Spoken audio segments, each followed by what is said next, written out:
கிறிஸ்தேசுவுக்குள் மிகவும் அன்பாய் அழைக்கப்பட்ட அன்புக்குரிய சகோதர சகோதரிகள் யாவருக்கும் நம்முடைய பரமபிதாவாகிய தேவனுடைய நாமத்தினாலும் நமது அன்பின் கர்த்தராகிய நமது ஆண்டவராகிய இயேசு கிறிஸ்துவினுடைய அன்பின் நாமத்தினாலும் வாழ்த்துக்களையும் வணக்கங்களையும் தெரிவித்துக் கொள்கிறேன். தேவனுடைய கிருபையினால் சென்று போன நாட்களில் அவருடைய திவ்ய கரம் நம் ஒவ்வொருவரோடும் இருந்து இன்றைய தினத்தில் கூட இந்த ஒரு மாலை பொழுதிலே அவருடைய பரிசுத்தமுள்ள வார்த்தைகளை நாம் தியானிப்பதற்கு தேவன் கொடுத்த ஸ்லாக்கியத்திற்கு நன்றிகளையும் துதிகளையும் நாம் அன்பின் கர்த்தர் வழியாக நாம் ஏறெடுத்துக்கொண்டு இன்றைய நாளுக்குண்டான பாடப்பகுதிக்குள்ளாக நாம் கடந்து செல்லலாம்.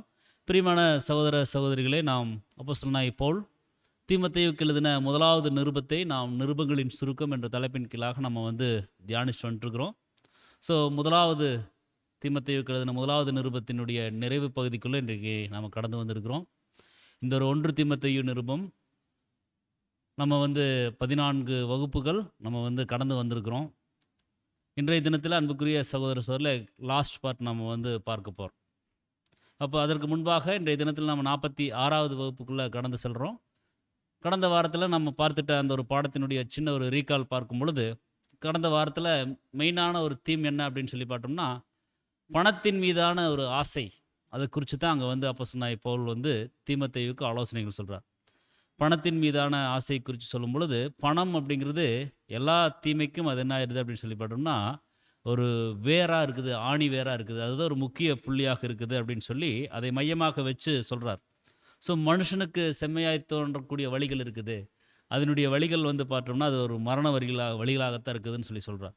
ஸோ இந்த பணம் ஆசை ஒருவருக்கு வந்துச்சுன்னா அது விக்கிரக வணக்கம் மாதிரி அது ஆயிரும். பொருளாசையான விக்கிரக ஆராதனைன்னு சொல்லி தான் நம்ம படிக்கிறோம். இப்படி பணத்தை குறித்ததான அந்த ஒரு காரியங்களுக்கு முக்கியத்துவம் கொடுப்பது அப்படிங்கிறது அவர்களுடைய ஒரு கிறிஸ்துவ ஜீவியத்தையே கரைப்படுத்தக்கூடியதாக இருக்கும் அப்படின்னு சொல்லி அங்கே அப்போஸ்தலனாகிய பவுல் சொல்வார். ஸோ சபைகளில் இப்படிப்பட்ட சூழ்நிலைகளில் இருக்கக்கூடிய சகோதர சகோதரிகளை நீங்கள் ஆதாயப்படுத்தணும். பண ஆசை என்பது எல்லா தீமைக்கும் வேறாக இருக்குது. ஸோ பணம் நம்முடைய தேவைக்கு அது பயன்படுத்தக்கூடியதாக இருக்கணும். ஆனால் பணம் நம்மை ஆளும் விதமாக நம்ம நடக்கக்கூடாது அப்படிங்கிறத அங்கே அவருடைய வார்த்தைகளில் அவர் சொல்லுவார். ஸோ அந்த ஒரு பணத்தை சிலர் என்ன பண்ணுறாங்கன்னா, அதாவது பணக்காரராகணும் அப்படிங்கிறதுக்காக விரும்பி என்ன பண்ணிடுறாங்கன்னா, சோதனையிலும் கண்ணியிலும் மனுஷரை கேட்டிலும் அழிவிலும் அமர்த்தக்கூடிய அந்த ஒரு மதிகேடான முட்டாள்தனமான அந்த ஒரு சேதமான விளைவுகளுக்குள்ள, இச்சைகளுக்குள்ள, விருப்பங்களுக்குள்ள அவங்க தங்களை சிக்கிக்கொள்கிறாங்க. ஸோ அதிலிருந்தெல்லாம் நீங்கள் விலகி இருக்கணும் அப்படின்னு சொல்லுவார். ஸோ உண்ணவும் உடுக்கவும் நமக்கு போதுமானதாக இருந்தால் போதும் அப்படிங்கிற ஒரு மனசு நம்மளுக்கு வேணும். மிகுந்த ஒரு அதாவது தேவ பக்தி போதும் என்கிற மனதுடனே கூடிய அந்த ஒரு தேவ பக்தி ரொம்ப ஆதாயமாக இருக்குது அப்படின்னு சொல்லி அங்கே சொல்லுவார். ஸோ அன்புக்குரிய சகோதரர் இதெல்லாம் சொல்லிட்டு போதும் என்கிற மனசு நம்ம ஒவ்வொருவருக்கும் இருக்கணும். ஸோ அது இருக்குதா அப்படின்னு கூட நம்ம கடைசியாக நம்ம கேள்வி கேட்டோம். ஸோ பண ஆசை, ஐஸ்வர்யம் நம்ம விரும்பி வாஞ்சித்து அதை நம்ம போனோம் அப்படின்னா அது நிமித்தம் நிறைய ஆபத்துக்கள் நம்மளுக்கு அது நேரிடும் அப்படிங்கிறது அங்கே சொல்லிட்டு வர்றார். அடுத்தது என்ன ஆகுதுன்னு சொல்லி அடுத்த ஒரு சில விஷயங்கள் கூட சொல்கிறார். தலையாக இருக்கக்கூடியவர்களை நீங்கள் பற்றி கொள்ளணும் அப்படிங்கிற விஷயத்தையும் அங்கே சொல்லுவார். ஸோ தலையாக இருக்கிறவரை நம்ம கிறிஸ்துவை நாம் பற்றி கொள்ளலை அப்படின்னா நம்ம என்ன என்ன ஒரு நிலைமைக்குள்ளே போயிடுவோம் அப்படின்னா, ஒரு கிறிஸ்துவையே மறுதலிக்கக்கூடிய ஒரு நிலைமைக்குள்ளே நாம் போயிடுவோம். ஸோ கிறிஸ்துவை தலையாக வைத்து பின்பற்றாமல் வேறு யாராவது ஒருவரை நாம் தலையாக வச்சு பின்பற்றிட்டோம் அப்படின்னா அது தேவ தூதர்களுக்கு செய்யக்கூடிய ஒரு ஆராதனை. ஆக்சுவலாக நம்ம எதுக்காக வந்திருக்கிறோம் அப்படின்னா, தேவனுக்கு ஆராதனை செய்வதற்காகத்தான் நம்ம வந்திருக்கிறோம். ஸோ அதை நம்ம ரொம்ப கவனமாக இருக்கணும் அப்படிங்கிறத சொல்லுவார். ஸோ கிறிஸ்துவை, தேவனை வைக்கக்கூடிய இடத்துல மற்ற யாரையும் நம்ம வைக்கக்கூடாது அப்படின்னு சொல்லிட்டு இப்படி கிறிஸ்துவையும் தேவனையும் வைக்க வேண்டிய இடத்துல வேறு யாராவது ஒருத்தரை வச்சுட்டா அந்த பந்தய பொருளை அவங்க இழந்து போயிடுவாங்க அப்படின்னு சொல்லி அங்கே சொல்கிறார். அது குறித்து நம்ம படித்தோம். தலையாக இருக்கிறவரை பற்றி கொள்றதை குறித்து நம்ம படித்தோம். அடுத்தது கள்ள போதகர்களுடைய 15 அடையாளங்கள் குறித்து நம்ம படித்தோம். மேலும் எஜமானர்களுடைய கடமைகள், வேலைக்காரர்களுடைய கடமைகள், இப்படி அனைத்து விதமான தரப்பு சகோதர சகோதரிகளுக்கும் சமுதாயத்தில் காணப்படுவாங்க இல்லைங்களா, பல்வேறு தரப்பான ஜனங்கள், எஜமானர் இருப்பாங்க, வேலைக்காரங்க இருப்பாங்க, அடிமைகள் இருப்பாங்க, அதே மாதிரி விதவைகள் இருப்பாங்க, வயதான விதவைகள் இருப்பாங்க, இளம் விதவைகள் இருப்பாங்க, ஐஸ்வர்யவான்கள் இருப்பாங்க, ஏழைகள் இருப்பாங்க, எல்லாருமே இருப்பாங்க. ஸோ எல்லாத்துக்குமான ஜனங்களுக்கு எப்படிப்பட்ட ஆலோசனைகள் அங்கே தேவைப்படுது அப்படிங்கிறத குறித்து தேவனுடைய வழிநடத்துதலின் அடிப்படையில் இவர் அங்கே ஆலோசனைகள் சொல்கிறார். உண்ணவும் உடுக்கவும் போதும் எல்லாருக்கும், அதாவது ஒரு வசதி வாய்ப்புகளோடு இருக்கக்கூடியவங்களும் அந்த ஒரு 6க்கு நாள்ல தான் அவங்க வந்து புதைக்கப்படுறாங்க. அதே ஒன்றுமே இல்லாத பிளாட்ஃபார்மில் இருக்கக்கூடியவங்களும் 6க்கு நாள்ல தான் அவங்க என்ன பண்ண போறாங்க? புதைக்கப்பட போறாங்க அப்படிங்கிறத அங்க வந்து சொல்லுவார். உண்ணவும் உடுக்கவும் இருந்தா போதும். வேற எதை தேடியும் நீங்க வந்து பயணிக்க வேண்டாம். கிறிஸ்துவ மட்டும் நீங்க என்ன பண்ணுங்கன்னா, தலையா வச்சுக்கங்கன்னு சொல்லி அங்க வந்து சொல்றார். அத சொல்லிட்டு பண ஆசை எல்லா தீமைக்கும் அது வேறா இருக்குது. ஸோ பணம் வந்து உங்களை ஆளாதபடி நீங்கள் பணத்தை வந்து ஆளக்கூடிய நிலை வேணும்னா வேணும், வேண்டாம்னா வேண்டாம். அந்த மாரி நீங்க வந்து அதை நீங்க ஹேண்டில் பண்ணணும் அப்படிங்கிறத சொல்லி அந்த பகுதியை நிறைவு செய்வார். ஸோ இன்றைய தினத்தில நம்ம அதிலிருந்து தான் நம்ம என்ன பண்ண போறோம்னா, இன்றைய தினத்தில நம்ம வந்து 46வது வகுப்புக்குள்ள நாம வந்து போகப்போறோம். இந்த 46வது வகுப்புக்கு நம்ம தலைப்பு கூட நம்ம வந்து பார்க்கும்பொழுது என்னன்னு சொல்லி பார்த்தோம்னா, "நீயோ தேவனுடைய மனுஷனே இவைகளை விட்டோடி." "நீயோ தேவனுடைய மனுஷனே இவைகளை விட்டோடி." எவைகளை அப்படின்னா 11ஆம் வசனம் ஸ்டார்ட் பண்ணுவாரு. அதுக்கு முன்பாக 10ஆம் வசனத்தில என்ன சொல்லி முடிச்சாருன்னு சொல்லி பார்த்தோம்னா, "பண ஆசை எல்லா தீமைக்கும் அது வேறா இருக்குது." அப்படின்னு சொல்லி சொல்லுவார். அப்போ "for the love of money is root of all kinds of evil" அப்படின்னு சொல்லி சொல்றார். ஸோ இந்த பண ஆசை வந்துருச்சு அப்படின்னா, சிலர் அதை வந்து இச்சித்து அதை வந்து என்ன பண்றாங்கன்னு சொல்லி பார்த்தோம்னா, விரும்புறாங்க. அது நிமித்தம் அவங்க வந்து அழைப்பையே மறந்துடுறாங்க. விசுவாசத்தை விட்டு வழுவி, அநேக வேதனைகளினாலும் தங்களை வந்து என்ன பண்ணிக் கொள்றாங்கன்னா, உருவ குத்திக்கிறாங்க. பாருங்க, வேற யாரும் போய் அவங்கள போய் குத்துறதில்ல. உருவ குத்துறது அப்படின்னா, ஈட்டியில போய் குத்துறது. வேற யாரும் போய் குத்துறதில்ல. அவங்களுக்கு அவங்களே என்ன பண்றாங்கன்னு சொல்லி பார்த்தோம்னா, உருவ குத்துறதுன்னு அப்படியே செவுத்தோட சேர்த்து வச்சு அப்படியே குத்திர்றது. ஆணி அடிச்சோம்னா, செவுத்துல ஒரு காலண்டர் வச்சு ஆணி அடிச்சோம்னாங்க, அந்த காலண்டர் பிச்சுட்டு வெளிய வரும். அந்த மாரி செவுத்தோட சேர்த்து அடிச்சிடுற மாரி, அவங்களே என்ன பண்றாங்கன்னா, உருவ குத்திக் கொள்றாங்க. எதுனாலன்னா, பண ஆசையினால. பணத்தின் மீது ஆசைப்பட்டு ஒரு வலைக்குள்ள, ஒரு மாய வலைக்குள்ள அவங்க போய் சிக்கிக் கொள்றாங்க. ஸோ பண ஆசை எல்லா தீமைக்கும் வேறா இருக்குதுன்னு சொல்லிட்டு சொல்றார். ஸோ இது குறித்து நம்முடைய சகோதரர் சொல்லும் பொழுது, மற்றவர்களுக்கு கொடுத்து உதவத்தக்கதாக பணத்தை சேமிப்பு வைக்கிறது சரியான விஷயம். அதான் நம்ம அந்த பண ஆசை குறித்து நம்முடைய சகோதரர் சொல்லும் பொழுது, அதாவது தேவனுடைய வேலைக்கு பணம் தேவைப்படும் இல்லைங்களா? அதுக்காக பணம் சம்பாதிக்கணும்ல, ஊழியங்கள் நடக்கணும்ல, சகோதர சகோதரிகளுக்கு உதவணும்ல, அதுக்காக நான் பணம் சம்பாதிக்கிறேன். சம்பாரிச்சு நான் அவங்களுக்கு குடுக்குறேன். அப்ப அன்புக்குரிய சகோதர சொல்ல, பொதுவாக நம்மகிட்ட ஒரு கேள்வி கேட்கிறோம் அப்படின்னா, அதாவது நம்முடைய ரட்சிப்புக்கு முதலாவது யார் பொறுப்பு? அப்படின்னா, நம்முடைய ரட்சிப்புக்கு முதலாவது நம்ம தான் பொறுப்பு. நம்ம தான் நம்முடைய ரட்சிப்புக்கு பொறுப்பு. ஸோ நம்மளுடைய ரட்சிப்ப நம்ம தான் வந்து என்ன பண்ணணும்னு சொல்லி பார்த்தோம்னா, நாம் வந்து உறுதியாக பற்றிக்கொள்ளக்கூடியவர்களாக இருக்கணும். நம்முடைய ரட்சிப்பு நிறைவேற பிரயாசப்படக்கூடியவர்களாக இருக்கணும். ஃபர்ஸ்ட்டு நம்மளை நாம் சரி பண்ணிக்கொள்ளணும். நம்மளுடைய வாழ்க்கையை தேவனுக்கு பிரியமானபடி ஃபர்ஸ்ட்டு நம்ம வந்து மாற்றிக்கொள்ளணும். அத விட்டுட்டு நம்ம வந்து ஊழியங்களுக்கு நான் நெறைய செய்றேன். உதாரணத்துக்கு ஊழியங்களுக்கு நெறைய செய்றேன்னு சொல்லி போட்டு, நம்ம சபை கூடுகைகளுக்கோ, மற்ற விஷயங்களுக்கோ நான் முக்கியத்துவம் குடுக்காம இருந்துட்டா, அது சரியா வருங்களா? அதுல தேவன் மகிமைப்படுவாரா? அப்படின்னா நிச்சயமாக இல்ல அன்புக்குரிய சகோதர சகோதரிகளே. தேவன் தான் எல்லாமே குடுக்குறார். நம்மளுக்கு எல்லா வசதி வாய்ப்புகளையும் தேவன் தான் குடுக்குறாரு. ஸோ தேவனுக்கு நாம் எல்லா விதத்திலும் முதலிடம் கொடுக்கக்கூடியவர்களாக இருக்கணும். அதுதான் சொல்றார். மற்றவர்களுக்கு கொடுத்து உதவத்தக்கதாக பணத்தை சேமிப்பு வைப்பது சரியான விஷயம் தான். அதில ஞானமா செய்யணும். சிலரால் கூறப்படும் எல்லை மீறின கண்ணோட்டத்தை நாம் எடுத்துக்கொள்ள வேண்டாம். ஜனங்கள் தங்கள் முதிர் வயதில் பிறரின் தர்ம உதவிகளை சார்ந்து இருக்காமல் இருக்கத்தக்கதாக தங்கள் சௌகரியத்திற்கு தேவையான நியாயமான ஏற்பாடுகளை கூட செய்ய வேண்டாம் என்று ஆண்டவர் போதித்ததாக நாம் எண்ணிவிட வேண்டாம். உங்களுக்கு வந்து நியாயமா நீங்க வந்து சேமிச்சு கொள்ளக்கூடிய விஷயங்கள கூட நீங்க செய்யாதீங்கன்னு சொல்லி கர்த்தர் வந்து சொல்லலே அப்படின்னு சொல்லி சொல்றார். பெற்றோர்கள் தங்கள் குடும்பத்தில் தங்களை சார்ந்துள்ள அங்கங்களுக்கு தாங்கள் செய்ய வேண்டிய கடமைகள் குறித்து அலட்சியமாக இருக்க வேண்டும் என்ற அர்த்தத்தில் ஆண்டவர் பேசினதாகவும் நாம் எண்ணிவிட வேண்டாம். பாருங்க, குடும்பத்துக்குனுடைய விஷயங்கள கவனிக்கிறதுக்கு நம்ம வந்து வேலை செய்யணும், சம்பாரிக்கணும். அது உண்மதான். அதுல மாற்று கருத்து இல்ல. ஸோ ஒருவன் தன் சொந்த ஜனங்களை விசாரியாமல் போனால், அவன் அவ்விசுவாசத்திலும் கெட்டவனாய் இருப்பான் என்று தெளிவாக வேதம் போதிக்குது. பரிசுத்தவானாகிய பவுல், நான் வந்திருக்கும்போது பணம் சேர்க்குதல் இராதபடிக்கு உங்களில் அவனவன் வாரத்தின் முதல் நாள் தோறும் தன் தன் வரவுக்கு தக்கதாக எதையாகிலும் தன்னிடத்துல சேர்த்து வைக்க கடவுள். ஏன்னா தர்ம ஊழியம் அது செய்யணும் அப்படின்னா, சகோதர சகோதரிகள் என்ன பண்ணணும்னு சொல்லி பார்த்தோம்னா, ஒருவருக்கு ஒருவர் கொடுத்து உதவணும். ஏழை சபைகளுக்கு. ஸோ அந்த ஏழை சபைகளுக்கு அந்த தர்ம பணங்கள் போய் சேரணும் அப்படின்னா, நான் வரும்போது நீங்க வந்து வந்ததுக்கப்புறம் நீங்க போய் பணம் சேர்த்திட்டு இருக்க வேண்டாம். சம்பளம் வாங்கின உடனே நீங்க என்ன பண்ணுங்க, அந்த பணத்தை நீங்க வந்து சேமிச்சு குடுத்துருங்க. உதாரணத்திற்கு நம்ம சொல்லணும் அப்படின்னா, நம்ம தேவன் நம்மளுக்கு அந்த பணங்கள் குடுத்தது உடனே, அதாவது சம்பளம் வாங்கின உடனே நம்ம என்ன பண்ணணும் அப்படின்னா, தேவனுக்குன்னு சொல்லி நம்ம ஒரு தொகையை, சிறு தொகையை நம்மளால முடிஞ்சது நியாயமான நேர்த்தியான தொகையை நாம் தேவனுக்குன்னு எடுத்து வைக்கணும். அது தேவனுடைய ஊழியத்திற்குன்னு சொல்லி நாம் கொடுக்கணும். சகோதர சகோதரிகளுக்குன்னு சொல்லி நாம் வந்து கொடுக்கணும். மாறாக நாம் என்ன பண்ணிடக்கூடாதுன்னு சொல்லி பார்த்தோம்னா, அவங்க கேட்கட்டும் அப்புறம் நம்ம வந்து செய்யலாம். அப்படி நாம் நினைக்கக்கூடாது. அன்புக்குரிய சகோதர சகோதரிகளே, கேட்பதற்கு முன்பாக அங்கே வந்து ஊழியங்கள் பெருகுவதற்கு நாம் என்ன பண்ணணும்னா, நாம் வந்து கொடுத்து உதவக்கூடியவர்களாக இருக்கணும். அதைத்தான் சொல்றார். நான் வந்திருக்கும்போது நீங்கள் வந்து சேர்த்து பணம் சேர்க்க வேண்டாம். நான் வர்றதுக்கு முன்னாலே நீங்கள் என்ன பண்ணுங்க, நீங்கள் வந்து சேர்த்து வச்சிருங்க அப்படின்னு சொல்லி அங்கே வந்து சொல்றார். அது சரியான விஷயம்னு சொல்லி சொல்றார். ஸோ அதே சமயம் இன்னொரு எச்சரிப்பு சொல்றாரு பாருங்க. தேவனுடைய ஜனங்கள் சிக்கனமாய் செலவு செய்கிறவர்களாக இருக்கணும். கடன் வாங்குவதை தவிர்க்க வேண்டும். தங்களிடத்தில் எதிர்கால தேவைக்கென கொஞ்சம் பணம் சேமித்து வைத்தவர்களாக இருக்கணும்னு சொல்லி சொல்றாரு. அப்போ கொஞ்சம்னா நம்மளுக்கு தகுதி என்னவோ அதுதான். உதாரணத்துக்கு நம்மளுக்கு ரூ. 100 வருமானம் அப்படின்னா, ரூ. 10 சேமித்து வைக்கலாம், தவறல்ல. ரூ. 100 நம்ம என்ன பண்ணக்கூடாதுங்க, செலவு செய்யக்கூடாது. அப்போ எதில் நம்ம ஆடம்பரமாக அல்லது நம் கண் காண்பதை இச்சிப்பதை அது ஏதாவது விருப்பப்பட்டு நம்ம வந்து அதை கூட என்ன பண்ணக்கூடாதுன்னா வாங்கக்கூடாது. அனாவசியமான செலவுகள் அங்கே வந்து செய்யக்கூடாதுன்னு சொல்லி சொல்கிறாரு. ஸோ தேவனுடைய ஜனங்கள் சிக்கனமாக அங்கே வந்து செலவு செய்யணுங்கிறத சொல்கிறார். ஆனால் பாருங்க, தேவனுடைய ஜனங்களுக்கு பூமிக்குரியவைகள் அவர்களின் ஆத்துமாக்களுக்கு பொக்கிஷங்களாக இருக்கக்கூடாது. அப்போ பூமிக்குரியவைகள் நம்முடைய ஆத்துமாக்களுக்கு என்னவாக இருக்கக்கூடாதுங்களா, பொக்கிஷமாக இருக்கக்கூடாது. நம்மளுடைய பொக்கிஷம் எங்கே இருக்கணும் அப்படின்னா, பரலோகத்தில் இருக்கணும். பரலோகத்தில் இருந்தால் தான் அங்கே பூச்சியாவது துருவாவது திருடனாவது எதுவும் வந்து என்ன பண்ண முடியாதுன்னா திருட முடியாதுன்னு சொல்லி நம்ம பார்க்குறோம். அழிக்கவும் முடியாது.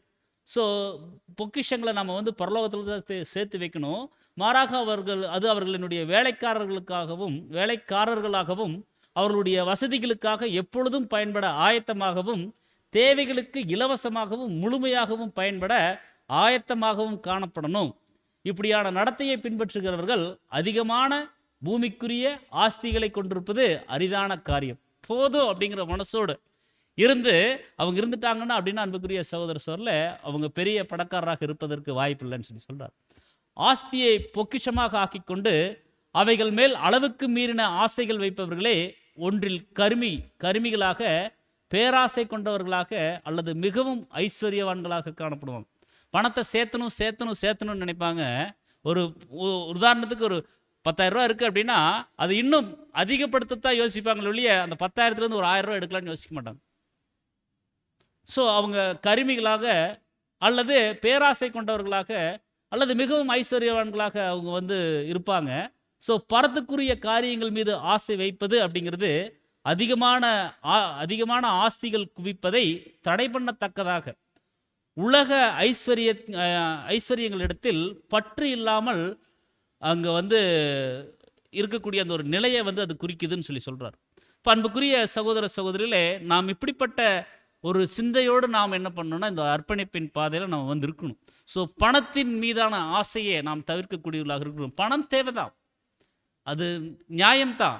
ஆனால் அன்புக்குரிய சகோதர சகோதரிகளே, நாம் என்ன பண்ணணும்னு சொல்லி உலகத்தில் சொல்கிறாங்களே, வரவுக்கு மீறி செலவு செய்யக்கூடாதுன்னு சொல்லி சொல்லுவாங்க. அப்போ எல்லாவற்றிலும் தேவனுடைய பிள்ளைகள் ஞானமாக அங்கே நடக்கக்கூடியவர்களாக இருக்கணும். அதுதான் அப்போஸ்தலனாகிய பவுல் வந்து சொல்கிறார். தேவனுடைய காரியங்களாகட்டும் மற்ற யாருக்காக இருந்துட்டாலும் அவர் வந்து சொல்கிறார், நான் வந்ததுக்கப்புறம் நீங்கள் வந்து சேர்த்த வேண்டாம், வர்றதுக்கு முன்னாலே. அப்படின்னா அவங்க நான் வர்றதுக்கு முன்னாலே எல்லாம் கலெக்ட் பண்ணி வைங்க அந்த மைண்டை அவர் சொல்லலை. அவங்க சம்பளம் வாங்கின உடனே தேவனுக்கு கொடுக்கணுங்கிற ஒரு எண்ணம் வரணும் அவங்களுக்கு. மெயின் அதைத்தான் சொல்கிறாரு. அவங்களுக்கா அந்த உணர்வு வரணும். நான் என்னுடைய வழியின் ஜீவியத்தினுடைய விஷயங்கள்லேருந்து நான் கொடுக்குறேன், நான் வந்து சகோதர சகோதரிகளுக்கு ஊழியங்களுக்கு நான் வந்து கொடுக்குறேன் அப்படின்னு சொல்லி அவங்களாக கொடுக்கணும். அதைத்தான் அந்த மைண்ட் அவங்களுக்கு வரணும் அப்படிங்கிறதுக்காகத்தான் அங்கே வந்து சொல்கிறார். ஸோ அதைத்தான் அந்த ஒரு 10ஆம் வசனத்தில் சொல்லி அவர் வந்து நிறைவு செய்கிறார். அதை சொல்லிட்டு, நீயோ தேவனுடைய மனுஷனே இவைகளை விட்டோடி. எவைகளைன்னா மேலே பார்த்தோம் இல்லைங்களா, பணத்தின் மீதான ஆசை, இந்த ஐஸ்வர்யத்தின் மயக்கங்கள், இந்த விஷயங்கள் எல்லாவற்றையும் விட்டு ஓடணும்னு சொல்றார். கடந்து போங்கன்னு கூட சொல்லல. பண ஆசை எல்லா தீமைக்கும் வேறா இருக்குது. அதை பலர் இச்சித்து தங்கள் விசுவாசத்தை விட்டே வழுவி போயிடுறாங்க. அப்படி இருக்கும் பொழுது அன்புக்குரிய சகோதர சகோதரில், நீ அதை விட்டு ஓடிடணும்னு சொல்லி சொல்றார். நீயோ தேவனுடைய மனுஷனே இந்த பண ஆசையினுடைய விஷயங்களை விட்டு நீ ஓடிரு அப்படின்னு சொல்லிட்டு ஒரு 10 கட்டளைகள் தீமோத்தேயுவுக்கு அப்போஸ்தலனாகிய பவுல் சொல்கிறாங்க. வசனம் 11லிருந்து 14 வரைக்கும் ஒரு 10 கட்டளைகள் கொடுக்குறார். என்ன அப்படின்னு சொல்லி பார்த்தோம்னா, தேவனுடைய மனுஷன் கவனமாக இருக்க வேண்டிய விஷயங்கள், தேவனுடைய மனுஷன், அதாவது தேவனுடைய மனுஷனை வேற யாரும் இல்லை, அன்புக்குரிய சகோதரர்களே நம்ம தான். நம்ம எந்தெந்த விஷயங்கள கவனமாக இருக்கணும், எப்படி ஞானமாக இருக்கணும், எவைகளை விட்டு ஓடணும், அதைத்தான் அங்கே வந்து சொல்கிறார். ஸோ 10 கட்டளைகளில் நம்ம கவனிக்கும் பொழுது 1 தீமோத்தேயு 6ஆம் அதிகாரம் 11ஆம் வசனத்தில், நீயோ தேவனுடைய மனுஷனே இவைகளை விட்டோடி நீதியையும் தேவ பக்தியையும் விசுவாசத்தையும் அன்பையும் பொறுமையையும் சாந்த குணத்தையும் அடையும்படி நாடு சொல்றார். ஸோ இதுலயே நம்ம கவனிக்கிறோம், நீயோ தேவனுடைய மனுஷனே இவைகளை விட்டு ஓடணும். ஃபர்ஸ்ட் கட்டளை 10 கட்டளையில் இவைகளை விட்டு ஓடு. எதுனா மேலே பார்த்த முன்னால் 10ஆம் வசனம் 9ஆம் வசனம் 8ஆம் வசனத்துலலாம் இருந்துச்சு இல்லைங்களா, அந்த விஷயங்கள் எல்லாத்தையும் விட்டு ஓடி நீதி அதை வந்து நீ விரும்பு, தேவ பக்தி தேவனுக்கு கீழ்ப்படியக்கூடிய விஷயங்கள், தேவனிடத்தில் பயபக்தியாக இருக்கிறது, அந்த விஷயங்களை குறித்து சொல்கிறார். விசுவாசம், விசுவாசம்ங்கிறது சாதாரண விசுவாசம் அல்ல, நாம் மகா பரிசுத்தமான விசுவாசத்தில் தான் நம்ம வந்திருக்கிறோம். ஸோ அந்த ஒரு விசுவாசம். அடுத்ததாக அன்பு, அது தேவனுடைய அன்பு. நாம் நிறையா அந்த விஷயங்களை நாம் வந்து படிச்சிருக்கிறோம். ஸோ அது ஒரு அகாப்பே அன்பு, எதிர்பார்ப்பில்லாத ஒரு அன்பு, ஒரு அன்கண்டிஷனல் லவ், அது தேவனுடைய அன்பு. ஸோ அந்த அன்பு. அடுத்தது பொறுமை. இது எப்படிப்பட்ட பொறுமையை குறித்து சொல்கிறார் அப்படின்னா, நீடிய பொறுமை. கர்த்தர் எப்படி கடைசி தருணம் வரைக்கும் நீடிய பொறுமையோடு இருந்து தன்னுடைய ஓட்டத்தை முடித்தார், அந்த மாதிரி நீயோ தேவனுடைய மனுஷனே நீடிய பொறுமையோடு இருக்கணும்னு சொல்லி சொல்கிறார். அடுத்தது சாந்த குணம். இந்த சாந்த குணத்தை நாம் எங்கே போய் கற்றுக்கிறது அப்படின்னா, கர்த்தரே சொல்கிறார், நீங்கள் என்னிடத்துல நிறைய விஷயங்கள் கற்றுக்கொள்ளலாம், ஆனால் நான் சொல்கிறது என்ன அப்படின்னா, நான் சாந்தமும் மனத்தாழ்மையுமா இருக்கிறேன், என்னிடத்தில் நீங்கள் கற்றுக்கொள்ளுங்கள். ஸோ சாந்த குணம், மீக்னஸ், அதுக்கு தேவன் ரொம்ப முக்கியத்துவம் கொடுக்குறாங்க. தேவனுடைய மனுஷன் சாந்த குணம் உடையவர்களாக இருக்கணும். இது எந்த அளவுக்கு சாந்தம்னா, கர்த்தர் எப்படிங்க அந்த தாடை மயிரை பிடிச்சி இழுக்கும் பொழுது கூட ரொம்ப சாந்தம், காரி உமிழும் போது ரொம்ப சாந்தம், நிர்வாணப்படுத்தும் பொழுது ரொம்ப சாந்தம், அவரை வந்து கொடூரமாக சிலுவையில் அறையும் போது ரொம்ப சாந்தம், அந்த அளவுக்கு அவர் சாந்தமாக இருந்தார். ஸோ அந்த மாதிரி குணலட்சணங்களை நாம் பெற்றுக்கொள்ளக்கூடியவர்களாக இருக்கணும் அப்படிங்கிறத அங்கே வந்து சொல்கிறார்.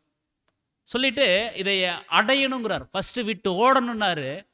எதுன்னா பண ஆசை, அந்த விஷயங்கள் எல்லாத்தையும் விட்டு ஓடணுன்னாரு. அடுத்தது இந்த மேலே இப்போ சொன்னார் இல்லைங்களா, நீதி, தேவபக்தி, விசுவாசம், அன்பு, பொறுமை, சாந்த குணம், இதை வந்து நீங்கள் அடையணும், அதை நீங்கள் நாடணும், அதை நீங்கள் விரும்பணும் அப்படின்னு சொல்லி சொல்கிறார். ஸோ தேவனுடைய மனுஷர்கள் தவறான போதகங்களை சொல்கிறாங்க இல்லைங்களா, அவங்கள விட்டு விலகுவது மட்டும் இல்லாமல் பண ஆசை அது எல்லா தீமைக்கும் வேறா இருக்குதுங்கிறத உணர்ந்து அதை விட்டு ஓடணும். ஸோ பணத்தை நாடுவதற்கு பதிலாக நாம் என்ன பண்ணணும்னா, இப்படிப்பட்ட குணலட்சணங்களை, ஆவிக்குரிய குணலட்சணங்கள் இதெல்லாம். ஸோ இந்த ஆவிக்குரிய குணலட்சணங்களை நாம் என்ன பண்ணணும்னா, நாடக்கூடியவர்களாக, அடையக்கூடியவர்களாக, விரும்பக்கூடியவர்களாக இருக்கணும்னு சொல்லி சொல்கிறார். ஸோ நீயோ தேவனுடைய மனுஷனே இவைகளை விட்டு ஓடி நீதியையும் தேவ பக்தியையும் விசுவாசத்தையும் அன்மையும் பொறுமையும் சாந்த குணத்தையும் அடையும்படி நாடு. ஸோ இதெல்லாம் அன்புக்குரிய சொல்ல நல்ல விஷயங்கள். அது குட் மெட்டீரியல்னு சொல்லி சொல்லலாம், குட் கேரக்டர்னு சொல்லி சொல்கிறான். ஸோ மேலே பண ஆசையெல்லாம் பார்த்து இல்லைங்களா, அதெல்லாம் வந்து தீமையான காரியங்கள். அது கேட்டுக்கு தான் நம்மளை வழி நடத்தும், அது ஆசீர்வாதத்துக்கு நம்மளை வழி நடத்தாதுன்னு சொல்லி சொல்கிறார். பாருங்க, அடுத்த ஒரு பிக்சரில் அங்கே வந்து சொல்கிறாரு, பண ஆசை எல்லா தீமைக்கும் வேறாக்குது, சிலர் அதை இச்சித்து விசுவாசத்தை விட்டு வழுவி அநேக வேதனைகளை வந்து வேதனைகளால் தங்களை உருவி குத்தி கொள்கிறாங்கன்னு சொல்லிட்டு அதுக்கு பேரான ஒரு வசனத்தை சொல்கிறார். நீயோ மனுஷனே, தேவனுடைய மனுஷனே, இந்த எல்லா பண ஆசை இந்த விஷயங்கள் எல்லாத்தையும் வந்து விட்டு ஓடின்றார். அது வந்து உன்னை என்ன ஆயிருன்னு சொல்லி பார்த்தோன்னா, அந்த லைஃப்பில் அந்த பணத்தை தேடி ஓட ஆரம்பித்தோம்னா அது என்ன ஆயிருன்னு சொல்லி பார்த்தோம்னா, அன்புக்குரிய சொல்ல நம்ம வாழ்வினுடைய கடைசி பகுதியில் போய் நிற்கும் பொழுது நம்ம சம்பாரித்த பணம் வேணா இருக்கலாம், சொத்துக்கள் சேர்த்து வச்சுருப்போம், ஆனால் தேவனுக்குன்னு சொல்லி நம்ம எதுவுமே செஞ்சுருக்க முடியாது. அல்லது நம்முடைய தேவன் கொடுத்த அந்த ஒரு வாழ்க்கையை நம்ம என்ன பண்ணியிருக்க மாட்டோம்னா, பணம் சேகரிப்பதிலேயே அதுலேயே நம்முடைய முழு நேரங்களையும் சிந்தைகளையும் தாளந்துகளையும் நம்ம பயன்படுத்தியிருப்போம். அப்போ லைஃப்பில் எதுவுமே இருக்காது. போன டைம் அந்த பிக்சர் கூட நம்ம வந்து பார்த்தோம். பணத்தை தேடி ஒருத்தர் ஓடுறார் இள வயதில், ஓடி ஓடி ஓடி ஓடி கடைசியில் வாழ்க்கையினுடைய எண்டில் வந்து நிற்கிறார், பணத்தை சேர்த்திட்டாரு. ஆனால் பார்த்தோம்னா அன்புக்குரிய சொல்ல வயசு இல்லை. அந்த பணத்தை வைத்து நிம்மதியாக வாழ்வதற்கு அவருக்கு வந்து என்ன இல்லைன்னு சொல்லி பார்த்தோம்னா, ஒரு வயதும் இல்லை, உடலில் பலனும் இல்லை, தெம்பும் இல்லாமல் அது போயிடுச்சு அப்படிங்கிறத அங்கே வந்து சொல்கிறார். ஸோ நீயோ தேவனுடைய மனுஷனே, தேவன் கூட நடக்கக்கூடியவர்களாக இருக்கணும், வாக்கிங் வித் காட். ஸோ தேவனோடு நடக்கக்கூடியவர்களாக இருக்கணும் அப்படிங்கிறத அங்கே வந்து சொல்கிறார். இந்த வசனம் நம்ம வந்து பார்க்கும் பொழுது அன்புக்குரிய சகோதர சொல்ல, நீ இவைகளை விட்டு ஓடி அப்படின்னு சொல்லி நம்ம வந்து பார்த்தோம். ஸோ ஆங்கிலத்தில் பார்க்கும்போது, but though O man of God flee these things and follow after righteousness, godliness, faith, love, patience, மீக்னஸ்ன்னு சொல்லி சொல்கிறார். ஸோ அங்கே நீதி, அந்த நீதியை குறித்து நம்மளுக்கு நிறைய வசனங்களை நாம் வந்து படிச்சிருக்கிறோம். தேவனுடைய நீதி தான். அடுத்தது அன்பை குறித்து நாம் வந்து படிச்சுக்கிறோம், விசுவாசத்தை குறித்து நம்ம வந்து படிச்சிருக்கிறோம். கலாத்தியர்லாம் படிச்சில்லைங்களா? கலாத்தியரில் ஆவியின் கனிகள், ஆவியின் கனிகள் நம்ம வந்து படிச்சிருக்கிறோம். அது அன்பு, சந்தோஷம், சமாதானம், நீடிய பொறுமை, தயவு, நற்குணம், விசுவாசம், சாந்தம், இச்சையடக்கம், இதெல்லாமே நம்ம வந்து படிச்சிருக்கிறோம். ஸோ இதெல்லாம் நாம் வந்து ஆவிக்குரிய குணலட்சணங்களாக இருக்குது. இதை நாம் என்ன பண்ணணும் அப்படின்னு சொல்லி பார்த்தோம்னா, இன்னும் அதிகப்படுத்தி கொள்ளணும். அதைத்தான் அங்கே வந்து சொல்கிறார். அது சொல்லிட்டு அடுத்தது 12ஆம் வசனத்தில் சொல்கிறார், 1 தீமோத்தேயு 6:12, விசுவாசத்தினுடைய நல்ல போராட்டத்தை போராடணும். தீமோத்தேயுவுக்கு 10 கட்டளைகள் கொடுத்தார் இல்லைங்களா? ஸோ விசுவாசத்தினுடைய நல்ல போராட்டத்தை நீ போராடு சொல்கிறார். அடுத்தது, விசுவாசத்தின் நல்ல போராட்டத்தை நீ போராடின, அன்போடு இருந்த, நீதியோடு இருந்த, மனத்தாழ்மையோடு இருந்த, சாந்த குணத்தோடு இருந்த, நீடிய பொறுமையோடு இருந்த, இப்படி எல்லாம் இருந்த அப்படின்னா நித்திய ஜீவனை நீ பற்றி கொள்ளலாம்னு சொல்லி சொல்கிறார். பாருங்க எவ்வளோ அழகா தெளிவாக அங்கே வந்து தேவனுடைய டாக்டரினை அழகாக சொல்லிட்டு வர்றார். 2 வசனத்தில் தேவனுடைய தெய்வீக திட்டத்தை சொல்கிறார். நீயோ தேவனுடைய மனுஷனே, இதெல்லாம் முன்னால் இருந்துச்சு பார்த்தீங்களா? அந்த வசனங்கள் 10ஆம் வசனத்துலலாம் இருந்த விஷயங்கள், அதெல்லாவற்றையும் விட்டு ஓடி நீ நித்திய ஜீவனை பற்றி கொள்ளணும் அப்படின்னா இடையில இந்த விஷயங்களெல்லாம் இருக்குது. இது எல்லாத்தையும் நீ என்ன பண்ணணும்னா உறுதியாக பற்றி கொள்ளணும், அதை உறுதியாக நீ வந்து பயன்படுத்தணும்னு சொல்லி சொல்கிறார். ஏன்னா நம்முடைய சகோதரர் சொல்கிறார், ரீப்ரிண்ட் நம்பர் 31:66 சொல்கிறாரு, நம் வாழ்க்கையில் நமக்கு உண்டாகக்கூடிய அந்த ஒரு போர் வெளிப்படையாகவோ அல்லது அந்தரங்கமாகவோ இருந்தாலும் அது ஒரு போராகவே கருதணும். பாருங்கள், நம்முடைய வாழ்க்கையில் உண்மைதான் இது. வெளிப்படையாகவும் நம்ம வந்து போர் புரிய வேண்டியதாக இருக்குது, நம்முடைய அந்தரங்கத்திலையும் நாம் போர் புரிய வேண்டியதாக இருக்குது. ஸோ வெளிப்படையாக கண்ணுக்கு தெரிகிற பாகத்திலையும் நம்ம என்ன பண்ணுறோன்னா இந்த உலகத்தினுடைய விஷயங்களை, சாத்தானுடைய விஷயங்களை நம்ம எதிர்த்து போராட வேண்டியதாக இருக்குது. நம்முடைய அந்தரங்கத்திலும் அந்த ஒரு போராட்டம் நம்மளுக்கு இருக்குது. ஸோ இந்த யுத்தத்தில் நாம் முன்னேறி வெற்றி பெறணும். இல்லைன்னா நாம் சகலத்தையும் மேற்கொண்டவர்களாக தேவனால் அங்கீகரிக்கப்பட முடியாது. ஸோ தேவனுடைய மனுஷன் சகலத்தையும் மேற்கொண்டவர்களாக இருக்கணும். அதான் சொல்கிறார். மற்றொரு காரியம் நம் அனைவரின் சிந்தையில் இருக்க வேண்டும், நம்முடைய பிரயாசத்தினால் அல்ல, பரிசுத்த ஆவியின் தூண்டுதலினால் நாம் எந்த அளவுக்கு இந்த ஒரு யுத்தத்தில் முன்னேறுகிறோம் என்பதையே தேவன் மதிப்பிடுகிறார். ஸோ நம்ம எந்த அளவுக்கு இந்த பாவத்தினுடைய விஷயங்களுக்கு விலகி ஓடுறோம், தேவன் சொல்லி இருக்கக்கூடிய அந்த ஒரு அருவருப்பான விஷயங்களுக்கு நாம் நம்மளை காத்துக்கொள்கிறோம், அதை வச்சு தான் தேவன் வந்து நம்மளை வந்து மதிப்பிடுறார். ஸோ இதனால் நாம் செலுத்தும் காணிக்கைகளும் பலியும் பூரண அன்பும் பக்தியுள்ளதுமாக இருந்து பேர் புகழ்ச்சிக்காக நாம் எதையும் செய்யாமல் தேவன் பேரில் அன்புள்ளவர்களாக அதை உண்மையான அன்போடு நாம் செய்யணும். ஸோ எதை செஞ்சாலும் நம்ம எப்படி செய்யணும்னா தேவன் பேரில் அன்புள்ளவர்களாக அதை உண்மையான மனசோடு நாம் செய்யணும். ஏதோ செய்யணும் அப்படிங்கிறதுக்காகவும் நம்ம செய்திடக்கூடாது, அதே மாதிரி மற்றவர்கள் நம்மளை வந்து பாராட்டணும் அப்படிங்கிறதுக்காகவும் நம்ம வந்து செய்யக்கூடாது. நாம் செய்யக்கூடிய விஷயங்கள் அன்புக்குரிய சகோதரர் சகோதரிகளுக்கு நாம் செய்யக்கூடிய விஷயங்களாகட்டும் அல்லது ஊழியத்துக்காக நாம் எடுக்கக்கூடிய பிரயாசங்களாகட்டும் யாருக்கும் தெரிய வேண்டாம், அதை நம்ம பிரபகண்டா பண்ண வேண்டாம். அதான் நம்ம வந்து கொரிந்தியர் நிருபம் படிச்சுட்டு வரும்போது பார்த்தோம், அன்பு தன்னை புகழாது. அப்படின்னா அன்பு தன்னை குறித்து என்ன பண்ணாதுன்னு சொல்லி பார்த்தோம்னா தண்டோரா அடிச்சுக்காது. நான் இதை செஞ்சுட்டேன் தெரியுங்களா, நான் தேவனுக்குன்னு சொல்லி அந்த வேலையை செஞ்சுருக்கிறேன் தெரியுங்களா, அந்த சகோதரன் அந்த சகோதரிக்காக நான் இதை செஞ்சுட்டேன் தெரியுங்களா அப்படின்னு சொல்லி அன்பு தன்னை புகழாது. ஸோ தன்னை குறித்து தம்பட்டம் அடித்து கொள்ளாது அன்பு. அந்த மாதிரி அன்பு தாங்க தேவனுடைய அன்பு. அதுதான் சொல்ல, தேவன் பேரில் அன்புள்ளவர்களாக இருந்தால் நான் இதை செஞ்சேன் அதை செஞ்சேன்னு சொல்ல மாட்டாங்க. தேவன் பார்த்தா போதும், தேவன் பார்க்கிற விதமாக பார்த்தா போதும். மனுஷர் வந்து நம்மளை அப்ரிஷியேட் பண்ண தேவையில்லை. அன்புக்குரிய சொல்ல, நம்மளுக்கு புகழும் கனமும் மகிமையும் தேவன் கொடுத்தா போதுங்க. இந்த மனுஷர்கிட்ட இருந்து நாம் எதிர்பார்க்க தேவையில்லை. அதைத்தான் அங்கே சொல்றார். ஸோ உண்மையான அன்போடு நாம் வந்து செய்யக்கூடியவர்களாக இருக்கணும் அப்படின்னு சொல்றார். அடுத்ததாக நீ அந்த 12ஆம் வசனத்திலேயே வந்து சொன்னாரு, நீ நல்ல போராட்டத்தை அங்க வந்து நீ வந்து போராடணும்னு சொல்றார். Fight the good fight of ஃபெய்த்ன்னு சொல்றார். அப்போ ஃபைட் அப்படின்னா யார் கூட அப்படின்னா, பாருங்க நம்முடைய இந்த மாம்சத்துக்கூடயே நம்ம வந்து என்ன பண்ண முடியும், போர் புரியக்கூடியவர்களாக இருக்கிறோம். நம்முடைய மாம்சத்தை நாம் ஜெயிப்பதே ரொம்ப கஷ்டமாக இருக்குது. இந்த மாம்சம் ஒரு விஷயத்தை விரும்பிச்சு கேட்டுச்சு அப்படின்னா அதை நாம் செஞ்சே தீரணும். இல்லைன்னா நம்மளை செயல்பட முடியாமல் இந்த மாம்சம் நம்மளை வந்து என்ன பண்ணுதுன்னா முடக்கி போட்டுரும். இது நம்ம ஒவ்வொருவரும் நம்ம பார்க்குறது தான். உதாரணத்துக்கு ஒரு காய்ச்சல் வந்துட்டாலே நம்மளை அப்படியே சுருண்டு உட்கார வச்சிருது. இவ்வளோ பெரிய மனுஷன் அவங்க அப்படியே உட்கார வச்சிருது. ஸோ நாம் என்ன பண்ணணும் அப்படின்னு சொல்லி பார்த்தோம்னா ஃபைட் பண்ணக்கூடியவர்களாக இருக்கணும். அடுத்ததாக கூட சொல்கிறாரு, நம்மளுக்கு போராட்டங்கள் நம்மளுக்கு தெரியும், சாத்தானோடு போராட்டங்கள் இருக்குதுங்கிறதெல்லாம் நம்மளுக்கு தெரியும்.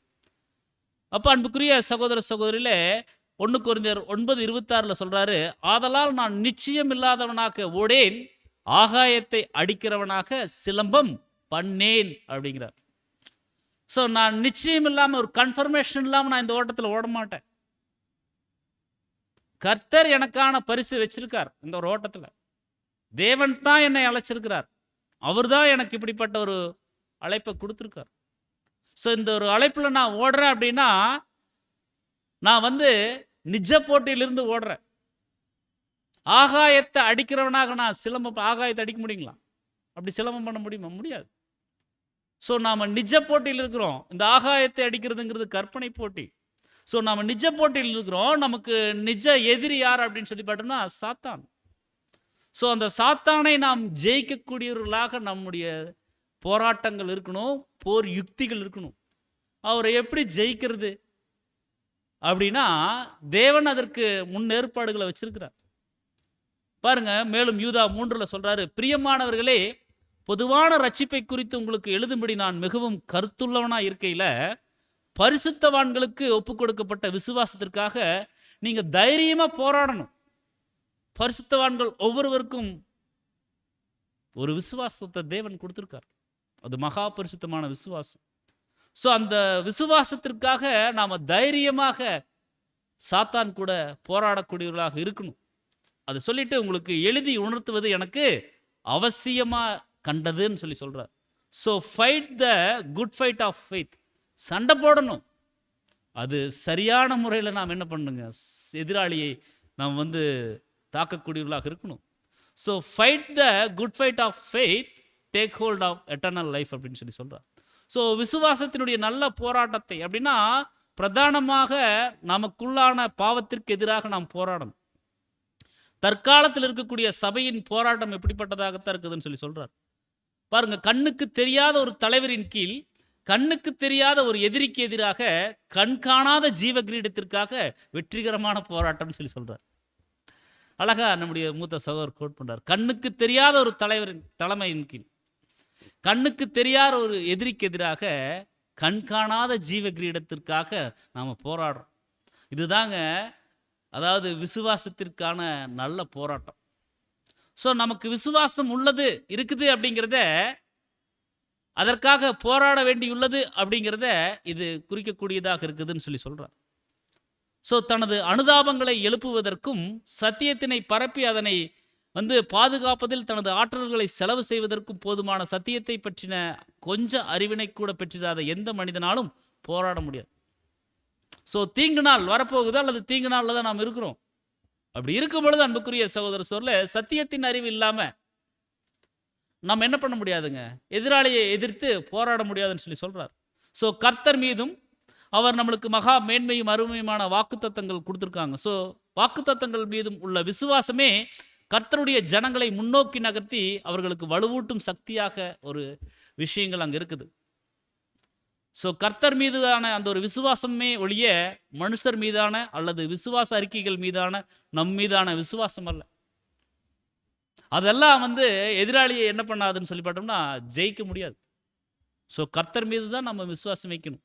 விசுவாசம் என்பது அது எந்த அறிவை சார்ந்திருக்கின்றதோ அந்த அறிவை குறிக்குது. அது இல்லாமல் நம்மால் ஒருபோதும் வெற்றியாளராக முடியாது. நம்ம எந்த அறிவில் இருக்கிறோங்க, அதே தீமோத்தேயு பார்த்துட்டு வரும்போது சொல்கிறோம், இந்த ஒரு அறிவு அப்படின்னா துல்லியமான அறிவு, எக்ஸாக்ட் நாலேஜ்.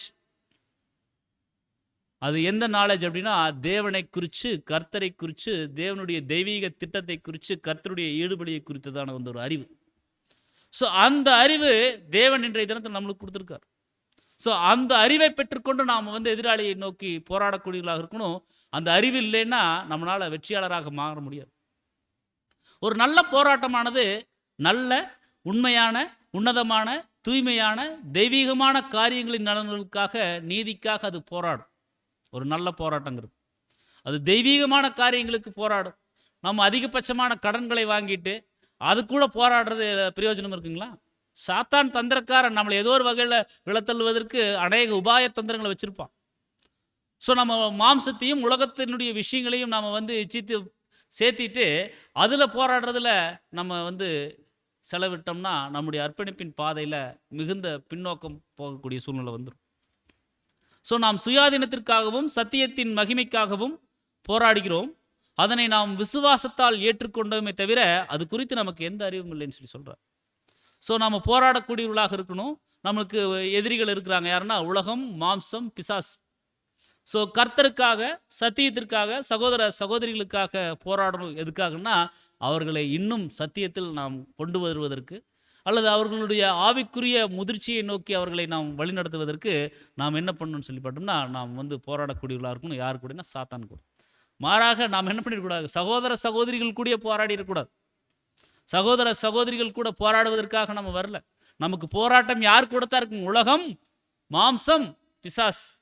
வேடிக்கையாக சொல்கிறது, இந்த சகோதரன் கூட போராடியே எனக்கு ஒரு வழி ஆயிடுச்சு சொல்கிறது. நம்ம அவங்க கூட போராட வள்ளிங்க. நம்மளுக்கு எதிரி இவங்க 3 பேர் தான். அதுக்கப்புறம் நம்முடைய மாம்சம் தான். இதை நாம் என்ன பண்ணால் போராடினா போதும் அன்புக்குரிய சகோதர சோர்ல. ஸோ சுயத்துடன் நமக்கு நடக்கக்கூடிய அந்த ஒரு போராட்டமே மிகப்பெரிய போராட்டம். ஸோ சுயத்தோட அந்த ஒரு நம்முடைய மாம்சத்தின் கூட, அந்த விருப்பங்களின் கூட, அந்த விருப்பத்தை அழிப்பதன் கூட இருக்கக்கூடிய அந்த ஒரு போராட்டம் ரொம்ப பெரிய போராட்டம். அதை நாம் கண்டிப்பாக போராடித்தான் தரணும். நமது சொந்த பலவீனங்களுக்கு எதிராக வெற்றி பெறுவதற்கான போராட்டம். ஸோ நம்முடைய போராட்டமானது நம் சார்பாகவும் ஒருவருக்கொருவர் சார்பாகவும் இருக்குது. தற்காப்புக்காகவும், நமது சுயாதீனத்தை பேணுவதற்காகவும், ஒருவர் மற்றவருடைய சுயாதீனத்தை பேணுவதற்காகவும் மரண பரியந்தமான போராட்டமாக இருக்குது. ஸோ நம்ம கடைசி வரைக்கும், நம்முடைய ஓட்டத்தினுடைய இறுதி வரைக்கும், நம்முடைய ஜீவன் போகிற வரைக்கும் இந்த ஒரு போராட்டம் இருந்துகிட்டே தான் இருக்குது. ஸோ நம்முடைய போராட்டமானது நமது சக சிருஷ்டிகளுக்கு எதிராகவோ அல்லது இம்மைக்குரிய ஆயுதங்களுடனோ அல்ல. நாம் மறுமைக்கு போகிறதுக்காக வந்திருக்கிறோங்க. இந்த உலகத்தினுடைய விஷயங்கள் அது இங்கேயே நம்மளை பர்மனெண்ட்டாக வச்சுக்கும். ஸோ நம்ம இந்த ஒரு உலகத்திற்குரியவர்கள் அல்ல, நாம் பரலோகத்திற்குரியவர்கள். நாம் ராஜரீக ஆசாரியத்துவத்திற்கென்று அழைக்கப்பட்டிருக்கக்கூடிய வகுப்பார் அப்படிங்கிறத உணர்ந்து நாம் போராடணும். ஸோ இயற்கையாகவே சண்டையிடும் மனப்பான்மை கொண்டவர்கள் தாங்கள் நல்ல போராட்டத்தை போராடுவதாக நினைக்கலாம். ஆனால் உண்மையில் அவர்கள் சச்சரவு செய்கிற மனப்பான்மையை வளர்த்துக்கொள்கிறாங்க. ஒரு சிலர் கொஞ்சம் சண்டை போடுவாங்க, கொஞ்சம் கோவப்படுவாங்க. அந்த மாதிரி இருக்கிறவங்க தாங்கள் நீதியாக செய்கிற மாதிரி நினைப்பாங்க. ஆனால் சகோதரர் சொல்கிறாரு, ஆனால் உண்மையில் அவர்கள் சச்சரவு செய்கிற மனப்பான்மையை அவங்க வளர்த்து கொள்கிறாங்க. அனைத்து பிசாசின் தந்திரங்களுக்கு எதிராக போராடணும்னு சொல்கிறாரு. ஏனெனில் அவனுடைய தந்திரங்கள் நமக்கு தெரியாததல்லவேன்னு சொல்லிட்டு ஆல்ரெடி நம்ம வசனங்களில் கொடுத்துட்டார். ஸோ பழைய சுவாபத்திற்கும் புதிய சுவாபத்திற்கும் இடையேயான தொடர்ச்சியானது ஒரு போராட்டம் நம்ம போராடித்தான் தீரணும். ஒன்றின் இறுதி வெற்றி மற்றொன்றினுடைய அழிவை குறிக்குது. ஸோ இந்த ஒரு மாம்சம் செத்து வீழ்ந்தால் புது சிருஷ்டி என்ன ஆகுங்க? அது இன்னும் சிறப்பாக தேவனுடைய சமூகத்துக்கு சென்று சேரும். ஸோ இந்த ஒரு தேகம் செத்து ஒளிந்தால் மட்டும்தான் அன்புக்குரிய சகோதர சோர்ல பிதாவாகிய தேவனை நாம் தரிசிக்க முடியும். ஸோ ஒன்றின் இறுதி வெற்றி மற்றொன்றினுடைய அழிவை அது குறிக்கக்கூடியதாக இருக்குதுன்னு சொல்லி இங்கே நாம் பார்க்குறோம். பெருமை, லட்சியம், அதிருப்தி, பண ஆசை, சுயநலம், அநீதி ஆகியவற்றுக்கு எதிராக நாம் போராடணும். தேவனுடைய குணலட்சணத்திற்கும் வார்த்தைக்கும் ஆதரவாக நம்முடைய போராட்டம் இருக்கும்.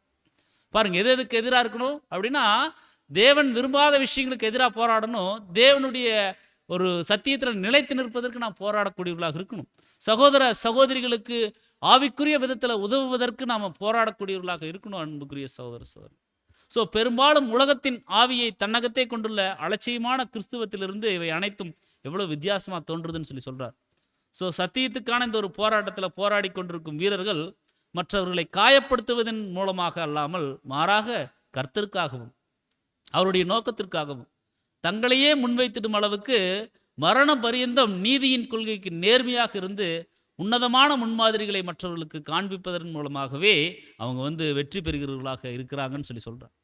ஸோ சகோதர சகோதரிகளின் அவங்க கூட போராடுவது அல்ல, பிசாசுடன் போராடுவதும் அல்ல. ஏனெனில் பிசாசு கூட நம்மளால் போராட முடியாது. உலகத்தோடும் உலகத்தின் பாவங்களோடும் ஒழுக்கக்கேடுகளோடும் அல்ல, இம்மைக்குரிய ஆயுதங்களை கொண்டு அல்ல, மாறாக தேவனுடைய வார்த்தையின் சர்வாயுதத்தை கொண்டு செய்யப்படக்கூடிய அந்த ஒரு போராட்டம்னு சொல்கிறார். ஸோ பாருங்க, அங்கே சொல்கிறார், கடைசியாக என் சகோதரர் எபேசியர் சொல்கிறார், கடைசியாக என் சகோதரரே என்ன சொல்கிறாருன்னா, கர்த்தரிலும் அவருடைய சத்துவத்தின் வல்லமையிலும் நீங்கள் பலப்படுங்க. நீங்கள் பிசாசின் தந்திரங்களோடு எதிர்த்து நிற்க திராணியுள்ளவர்களாகும்படி தேவனுடைய சர்வாயுத வர்க்கத்தை நீங்கள் தரித்து கொள்ளுங்க. ஏனெனில் நமக்கு யாராடு கூட போராட்டம் இருக்குதுன்னா மாம்சத்தோடும் இரத்தத்தோடும் மட்டுமல்ல, துரைதனங்களோடும் அதிகாரங்களோடும் இப்பிரபஞ்சத்தின் அந்தகார லோகாதிபதிகளோடும் வான மண்டலங்களில் உள்ள பொல்லாத ஆவிகளின் சேனைகளோடும் நமக்கு போராட்டம் உண்டு. இவ்வளோ பேர்த்துக்கு கூட போராட்டம் இருக்குது. ஸோ இவ்வளோ பேர்த்தை நம்ம ஜெயிக்கணும் அப்படின்னா the whole armour of God, தேவனுடைய சர்வாயுத வர்க்கத்தை நாம் தரித்து கொள்ளக்கூடியவர்களாக இருக்கணும். நீதி, விசுவாசம், ஆயத்தம் என்னும் பாதரட்சை, சத்தியம் என்னும் இடைக்கச்சை, தேவ வசனமாகிய ஆவி என்னும் பட்டயம், ரட்சண்யம் என்னும் தலைச்சீரா, இதெல்லாம் நாம் அணிந்து கொள்ளக்கூடியவர்களாக இருக்கணும். ஸோ தேவனுடைய முழு சர்வாயுத வர்க்கத்தின் அவசியம் என்னன்னு சொல்லி பார்த்தோம்னா, அன்புக்குரிய சகோதரர் சொல்ல, தேவனுடைய சித்தத்தை அறிஞ்சு அதன் படி செய்வதற்கு நாம் விரும்பணும். தேவனுடைய பிள்ளைகள் விசுவாசிகளுக்கான மகிமையின் சுதந்திரத்திற்காக தங்களைத்தாங்களே தயார்படுத்திக் கொள்றாங்கன்னு சொல்றாங்க. ஸோ தீங்கு நாளில் நாம் நிலை நிற்கணும் அப்படின்னா தேவனுடைய சர்வாயுத வர்க்கத்தை நாம் தரித்து கொள்ளணும். ஸோ கிறிஸ்துவ ஆயுதங்களில் ஒவ்வொன்றும் அத்தியாவசியமானதாக இருக்குது. முழு சர்வாயுத வர்க்கத்தையும் தரித்து கொண்டவர்கள் தான் அந்த நாளின், அதாவது தீங்கு நாளின் பலமான தாக்குதலுக்கு தயாராக இருப்பாங்களா பாருங்க. உதாரணத்திற்கு நீதி அப்படிங்கிற அந்த ஒரு மார்க் அவஸ்தை மட்டும் நான் போட்டிருக்கேன், கூட விசுவாசம் என்னும் அந்த ஒரு கேடகத்தை நான் பிடிச்சிருக்கிறேன். ஆயத்தம் என்னும் பாதரட்சை மட்டும் எங்கிட்ட இருக்குது. இந்த 3 விஷயம் இருக்குது. ரட்சயம் என்னும் தலைச்சீரா இல்லை, தேவ வசனமாகிய ஆவியின் பட்டயம் இல்லை, சத்தியம் என்னும் இடைக்கட்சி இல்லை. நான் தீங்கு நாளில் நிற்க முடியுமா? நிற்க முடியாது. அதுதான் சகோதரர் சொல்றார். ஸோ முழு சர்வாயுத வர்க்கத்தையும் தரித்து கொண்டவர்களால் தான் நிற்க முடியும். அப்போ அறகுறையாக நாம் என்ன பண்ணக்கூடாதுங்க, இருந்தோம்னா நாம் எதிராளியால் நாம் வீழ்ந்துருவோம். ஸோ நம் வாழ்க்கையில் நமக்கு உண்டாகும் போர் வெளிப்படையாகவோ அல்லது அந்தரங்கமாகவோ இருக்குதுன்னு அந்த விஷயத்தை படித்தோம். ஸோ அதுக்கு நாம் முழு சர்வாயுத வர்க்கம் தரித்திருந்தோம்னா நாம் போராடலாம். மேலும் நம்முடைய சகோதரர் சொல்கிறாரு, இப்போது நாம் அந்த தீங்கு நாளுக்கு வந்திருக்கிறோம். அப்போஸ்தலனாகிய பவுல் சொன்னார் இல்லைங்களா, தீங்கு நாள் வரப்போகுது, முழு சர்வாயுத வர்க்கத்தை நீங்கள் தரிச்சுங்கப்பான்னு சொன்னார் இல்லைங்களா. நம்முடைய சகோதரர் சொல்கிறாங்க, இப்போ நாம் தீங்கு நாளில் வந்திருக்கிறோம். உண்மைதான், இது நம்ம ஏற்றுக்கொள்ளலாம். ஏன்னா இன்றைய தினத்தில் உலகத்தில் எல்லா பக்கமும் தீங்கு தான். ஒரு சாப்பிடக்கூடிய ஒரு விஷயத்தில் கூட தீங்கு தான், குடிக்கக்கூடிய தண்ணீரில் கூட ஒரு தீங்கு தான், சாப்பிடக்கூடிய மாத்திரை மருந்தில் கூட ஒரு தீங்கு தான். ஒவ்வொன்றிலும் இன்னைக்கு என்ன இருக்குதுன்னா தீங்கு நிறைஞ்சிருக்கு. ஸோ இப்போ நான் தீங்கு நாளுக்கு வந்திருக்கிறோம். நமக்கு கொடுக்கப்பட்டுள்ள அவசரமான செய்தி, எமர்ஜென்சி நியூஸ் என்ன அப்படின்னா, தேவனுடைய சர்வாயுத வர்க்கத்தை நீங்கள் தரிச்சுக்கங்க. இதுதாங்க emergency news, flash news, breaking news இதுதான் இன்றைக்கு. ஸோ அவசரமான செய்தி என்னன்னா, தேவனுடைய சர்வாயுத வர்க்கத்தை நீங்கள் தரிச்சுக்குங்க. பாருங்க, பெரிய பிரச்சனை வரும்போது நீங்கள் நிற்கத்தக்கதாக உங்களை நீங்கள் தயார்படுத்தி கொள்ளுங்க, தயாராகுங்க. இப்போது இருக்கிற இந்த ஒரு சோதனை காலத்திற்கு, இந்த ஒரு சோதனை நாளுக்கு தயாராவதற்கு ஆயுதத்தின் ஒவ்வொரு பகுதியும், ஆவியின் ஒவ்வொரு கனியும் அவசியமா இருக்குது. ஆயுதத்தின் ஒவ்வொரு கனி, ஒவ்வொரு பகுதியும் ரொம்ப அவசியம். தேவனுடைய சர்வாயுத வர்க்கம் அதுதான் ஆயுதம், அது ஒவ்வொன்றும் அவசியம். அதே மாதிரி ஆவியின் கனிகள் கலாத்தியில் படிச்சோம் இல்லைங்களா, அதுவும் அவசியம். ஒரு கனி சரியா நம்ம கொடுக்கல அப்படின்னா என்ன பண்ண முடியாதுங்க, பரலோகத்திற்கு நமக்கு போக முடியாது. ஸோ அதுதான் சொல்றாரு. ஸோ ஆவியின் கனியும் அவசியமா இருக்குது. ஆகையால் இவை எல்லாம் மிகவும் ஜாக்கிரதையாக நம்ம சேர்க்கணுங்களாம். சேர்க்கணும்னா உழைக்கணும், உழைச்சாத்தான் சேர்த்த முடியும். உழைக்கணும் அப்படின்னு அன்புக்குரிய சகோதரர் சொல்ல, இந்த பலியின் ஜீவிய வாழ்க்கையில் நாம் ரொம்ப பாடுபடணும். அப்படி இருந்தால் தான் நாம் என்ன பண்ண முடியும்னா சேர்க்க முடியும் அப்படிங்கிறத நம்ம பார்க்குறோம். ஸோ கடைசி நாட்களில் அப்போஸ்தலர் கூறுறது என்ன அப்படின்னு சொல்லி போட்டோம்னா, கிறிஸ்து இயேசுவுக்குள் தேவ பக்தியாய் நடக்க மனதாக இருக்கிற யாவரும் துன்பப்படுவாங்க. எல்லாருமே கிறிஸ்துவுக்குள் நடக்கணும்னு சொல்லி முடிவு பண்ணிட்டா துன்பம் உண்டு. ஆனால் துன்பத்திற்கு பின்பு மிகப்பெரிய மகிமை, ஆசீர்வாதம் அங்கே இருக்குது அன்புக்குரிய சகோதர சொல்ல. அதனால கர்த்தரிடத்தில் முழுவதும் நம்பிக்கை வைக்கவும், விசுவாசத்தில் முழுவதும் நிலைநிறுத்தப்படவும் அவசியமாக இருக்குது அப்படின்னு சொல்லி சொல்கிறார். ஸோ நம்மளை நாம் தற்காத்து கொள்ளணும், மற்றவர்களை பாதுகாக்கும் ஊழியத்திற்கு தயாராகும்படிக்கும் நல்ல கருக்குள்ள ஆவிக்குரிய பட்டத்தை நாம் கையில் வைத்திருப்போமாக, நமது மாம்ச பலவீனங்களை குறித்தும் துன்பங்கள் குறித்தும் நாம் தொடர்ந்து எச்சரிக்கையாக இருக்கணுங்க. இந்த மாம்சம் நம்மளை கரப்படுத்திடும். மாம்சம் இந்த அழைப்பிலிருந்தே நம்மளை வெளியே கொண்டு போய் விட்டுரும். ஸோ மாம்சத்தை நாம் அடக்கக்கூடியவர்களாக இருக்கணும். ஸோ அதான் நம்முடைய சகோதரர் சொல்லும்பொழுது சரியானபடி நம்முடைய மாம்சத்தை கட்டுப்படுத்துதல் மற்றும் அழித்தல்னு சொல்லி சொல்கிறோம். ஸோ நம்முடைய மாம்ச பலவீனங்களை குறித்தும் துன்பங்களை குறித்தும் நாம் தொடர்ந்து எச்சரிக்கையாக இருக்கணும். அதன் மூலம் வெற்றிகரமான போராட்டம் பண்ணி கிறிஸ்துவின் ராஜ்யத்திலும் அவரது கிரீடத்திலும் இப்படியாக நாம் பங்கு பெறும். ஸோ பொறுமையோடு நாம் இருந்துட்டோம்னா அன்புக்குரிய சகோதர சொல்ல, இந்த பாடுகளை சகிச்சிட்டோம் அப்படின்னா, அவரோட கூட பாடுகளை சகித்தோமானால் அவரோட கூட ஆளுகையும் செய்வோம்னு சொல்லி நான் பார்க்குறோம். ஸோ ஆபத்து காலத்தை நான் நெருங்குவதால் உம்மில் எனது விசுவாசம் பெருக கட்டளையிடும் அப்படின்னு சொல்லி நம்ம ஜெபிக்கணும். சுற்றிலும் 1000 பேர் விழும்போது என்னை பூரண சமாதானத்தில் வையுன்னு சொல்லி ஜெபிக்கணும். என் அடைக்கலமே, என் கோட்டையே, என்னிடத்தில் நீங்கள் அன்பாருங்கன்னு சொல்லி நம்ம கேட்கணும். பண்புக்குரிய சகோதர சகோதரிகளே, அப்படியெல்லாம் நாம் தேவனிடத்தில் கேட்கும் பொழுது தான் நித்திய ஜீவன் தேவன் நம்மளுக்கு கொடுப்பாங்க. ஸோ நித்திய ஜீவன் என்னும் பரிசு அப்படிங்கிறது, நித்திய ஜீவனை பற்றி கொள்ளணும். ஒருபோதும் அது எவர் மீதும் திணிக்கப்பட மாட்டாது. பலவந்தம் பண்ணுறதில்லை. பரலோக ராஜ்யம் பலவந்தம் பண்ணுறதில்லை அன்புக்குரிய சகோதரர் சொல்ல. ஒருவன் என்னை பின்பற்றி வர விரும்பினால்தான்.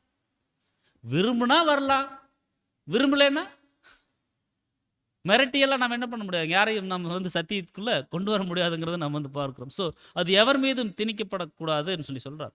இப்படியாக பற்றி கொள்ளக்கூடியவர்களாக இருக்கணும். கிறிஸ்துவை ஏற்றுக்கொண்டு அவருடைய ஊழியத்துக்கு அர்ப்பணிப்பதன் மூலமாக அதை நாம் பற்றி கொள்ளக்கூடியவர்களாக இருக்கணும்.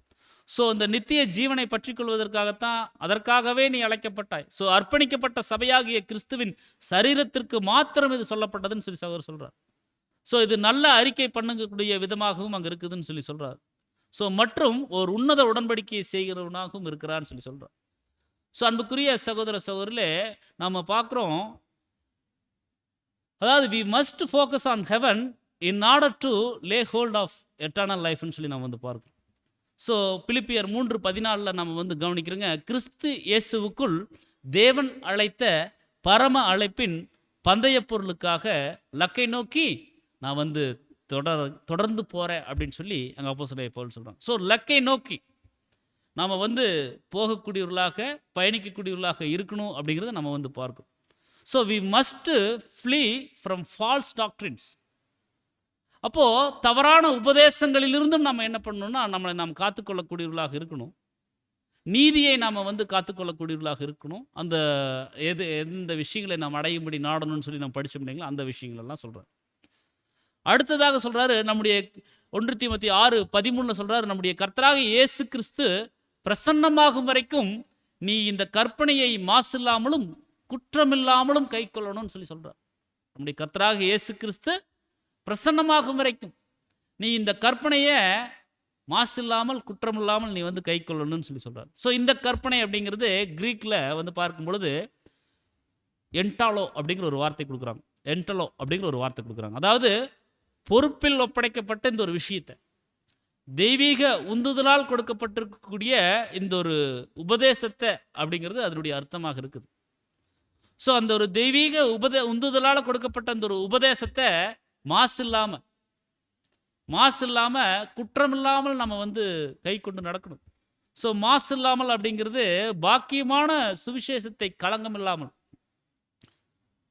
கை கொள்ளுவதும், அதனை மனித கோட்பாடுகள் மற்றும் தவறான உபதேசங்களுடன் கலக்காமல் அதனை அதன் மகிமை வாய்ந்த எளிமையிலும் தூய்மையிலும் கை கொள்ளுவதும் தான் கட்டளையாக இருக்குதுன்னு சொல்லி சொல்கிறார். ஸோ இதை நாம் என்ன பண்ணிடக்கூடாதுன்னா, தவறாக இந்த ஒரு வசனங்களை நாம் என்ன பண்ணிடக்கூடாது, இந்த சத்தியங்களை நாம் கையாண்டக்கூடாது. இழிவான ஆதாயத்தை இச்சிப்பதற்காக நாம் என்ன பண்ணிடக்கூடாதுன்னா, தேவனுடைய சத்தியங்களை நாம் பயன்படுத்தக்கூடாதுன்னு சொல்லி சொல்கிறார். ஸோ அது நம்மளுக்கு பக்தி விருத்தியை ஏற்படுத்தாதுன்னு சொல்லி சொல்கிறார். ஸோ நம்முடைய கர்த்தராக இயேசு கிறிஸ்து அப்படின்னா நாம் எதிர்பார்க்கக்கூடிய அந்த ஒரு ரட்சிப்பு நம்முடைய கர்த்தராக இயேசு கிறிஸ்துனுடைய பிரசன்னத்தில் காணப்படுதுன்னு சொல்லி சொல்கிறார். ஸோ பிரசன்னமாகும் வரைக்கும் அப்படிங்கிறது ஒரு விசேஷமான கணப்பொழுதையோ மணி நேரத்தையோ அல்லது நாளையோ அங்கே வந்து சுட்டி காட்டல, மாறாக அவருடைய பிரசன்னத்தின் காலம் பரோசியா, அந்த பரோசியா அப்படிங்கிறத அது சுட்டி காட்டக்கூடியதாக இருக்குதுன்னு சொல்லி சொல்கிறார். ஸோ அந்த சமயத்தில் அவரது பரிசுத்தவான்களை ஒன்று கூட்டி மகிமைப்படுத்துவதும் அவரது வாக்களிக்கப்பட்ட ராஜ்யத்தை நிறுவுவதும் அவருடைய அறுவடை வேலையாக இருக்கும் அப்படின்னு சொல்லி சொல்கிறார். ஸோ பிரசன்னம் அப்படிங்கிறதுக்கு கிரீக்கில் நம்ம வந்து பார்த்தோம் எபிஃபனியா. ஸோ இது ஒளிமயமான பிரகாசம் அல்லது வெளிப்பாட்டை குறிக்கக்கூடியதாக இருக்குதுன்னு சொல்லி சொல்கிறார். இது சொல்லிட்டு அடுத்த வசனம் 1 தீமோத்தேயு 6:14 எல்லாவற்றையும் உயிரோடு இருக்க செய்கிற தேவனுடைய சந்நிதியிலேயும் பொந்திய பிலாத்துவினுடைய முன்னின்று நல்ல அறிக்கையை சாட்சியாக விளங்க பண்ணின கிறிஸ்து இயேசுவினுடைய சன்னிதானத்திலையும் உனக்கு கட்டளையிடுறேன்னு சொல்லி சொல்கிறார். ஸோ தேவனுடைய சன்னிதானத்தில், அதுக்கப்புறம் பொந்திய பிலாத்துவினுடைய முன்னின்று நல்ல அறிக்கையை சாட்சியாக விளங்க பண்ணின கிறிஸ்துவனுடைய சன்னிதானத்திலையும் உனக்கு கட்டளையிடுறேன்னு சொல்லி சொல்கிறார். ஸோ தேவன் அப்படின்னா தேவனை குறித்து சொல்கிறார் பாருங்க, the great life giver Jehovah, மாபெரும் உயிர் கொடுப்பவர் யெகோவா தேவன். எவ்வளோ அருமையாக சொல்கிறார் பாருங்க நம்முடைய சகோதரர். த கிரேட் லைஃப் கிவர், மாபெரும் உயிர் கொடுப்பவர் யெகோவா தேவன். நாம் பூமியில் அவருடைய பிரதிநிதிகளாக இருக்கிறோம் பாருங்க, மாபெரும் உயிர் கொடுப்பவர். நாம பூமியில் அவரோட பிரதிநிதிங்களா, எவ்வளோ பெரிய ஸ்லாக்கியம். இதை நம்ம சொல்வதற்கே நம்மளுக்கு நடுங்கணும், படிப்பதற்கே நாம் பதறணும். நம்மளுக்கு தகுதியே இல்லை.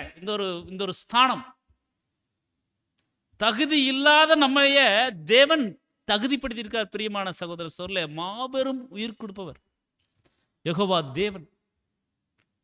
நாம பூமியில் அவருடைய பிரதிநிதிகளாக இருக்கிறோம் அப்படின்னா அவர் என்ன வேலை செய்யணும்னு சொல்லி விரும்புகிறாரோ அந்த வேலையை நாம் செய்யணும். அவருக்கு எது பிடிக்குமோ அதை நாம் செய்யணும். அதுதான் நம்முடைய வேலை. அவரது நாமத்திற்கான கனத்தினை அவரது எதிரிகள் முன்னிலையிலும் அவரது பல வஞ்சிக்கப்பட்ட பிள்ளைகள் முன்னிலையிலும் நிலைநாட்டுவதற்கு தான் நம்முடைய வேலை. வல்கியால படிக்கிறோம் இல்லைங்களா, நான் பிதாவானால் எனக்கு கொடுக்கக்கூடிய கனம் எங்கே? அப்பான்னு சொல்றீங்க, நான் பரிசுத்தரா இருக்கிறது போல நீங்க பரிசுத்தரா இருக்கிறீங்களா? எனக்கு கொடுக்கக்கூடிய கனத்தை நீங்க கொடுக்குறீங்களா? அதுதான் கேட்கிறார். ஸோ அன்புக்குரிய சகோதரர் சொல்ல, நாம் தேவனுக்கு கொடுக்கக்கூடிய கனத்தை தேவனுக்கு கொடுக்கணும். அது ரொம்ப முக்கியமான ஒரு விஷயம். அது முக்கியமாக தேவன் விரும்புகிற ஒரு காரியமாக இருக்குது. ஸோ அதை நம்ம பார்க்குறோம்.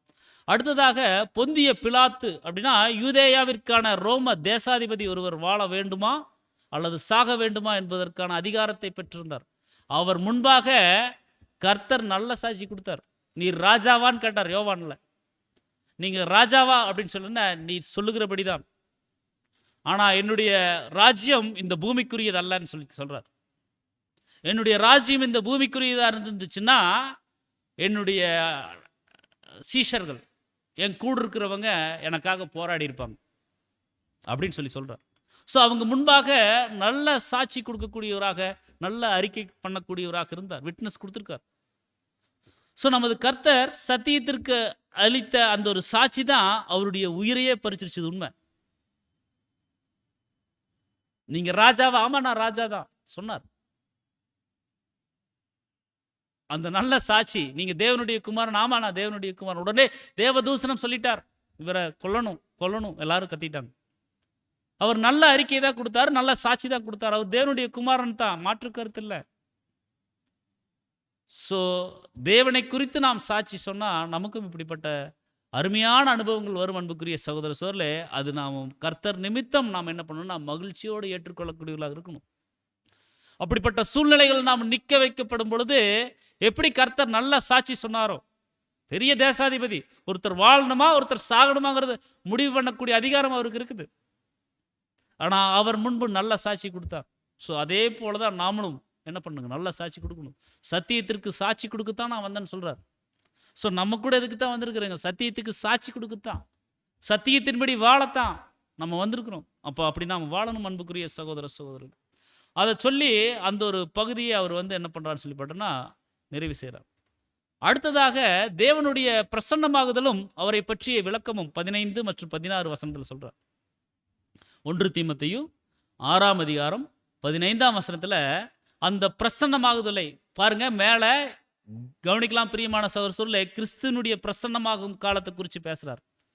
அதை சொல்லிட்டு இங்கே 15ஆம் வசனத்தில் சொல்றாங்க அந்த பிரசன்னமாகுதலை. அப்படின்னா கிறிஸ்துவனுடைய பிரசன்னமாகுதல் தேவன் தம்முடைய காலங்களில் வெளிப்படுத்துவார்.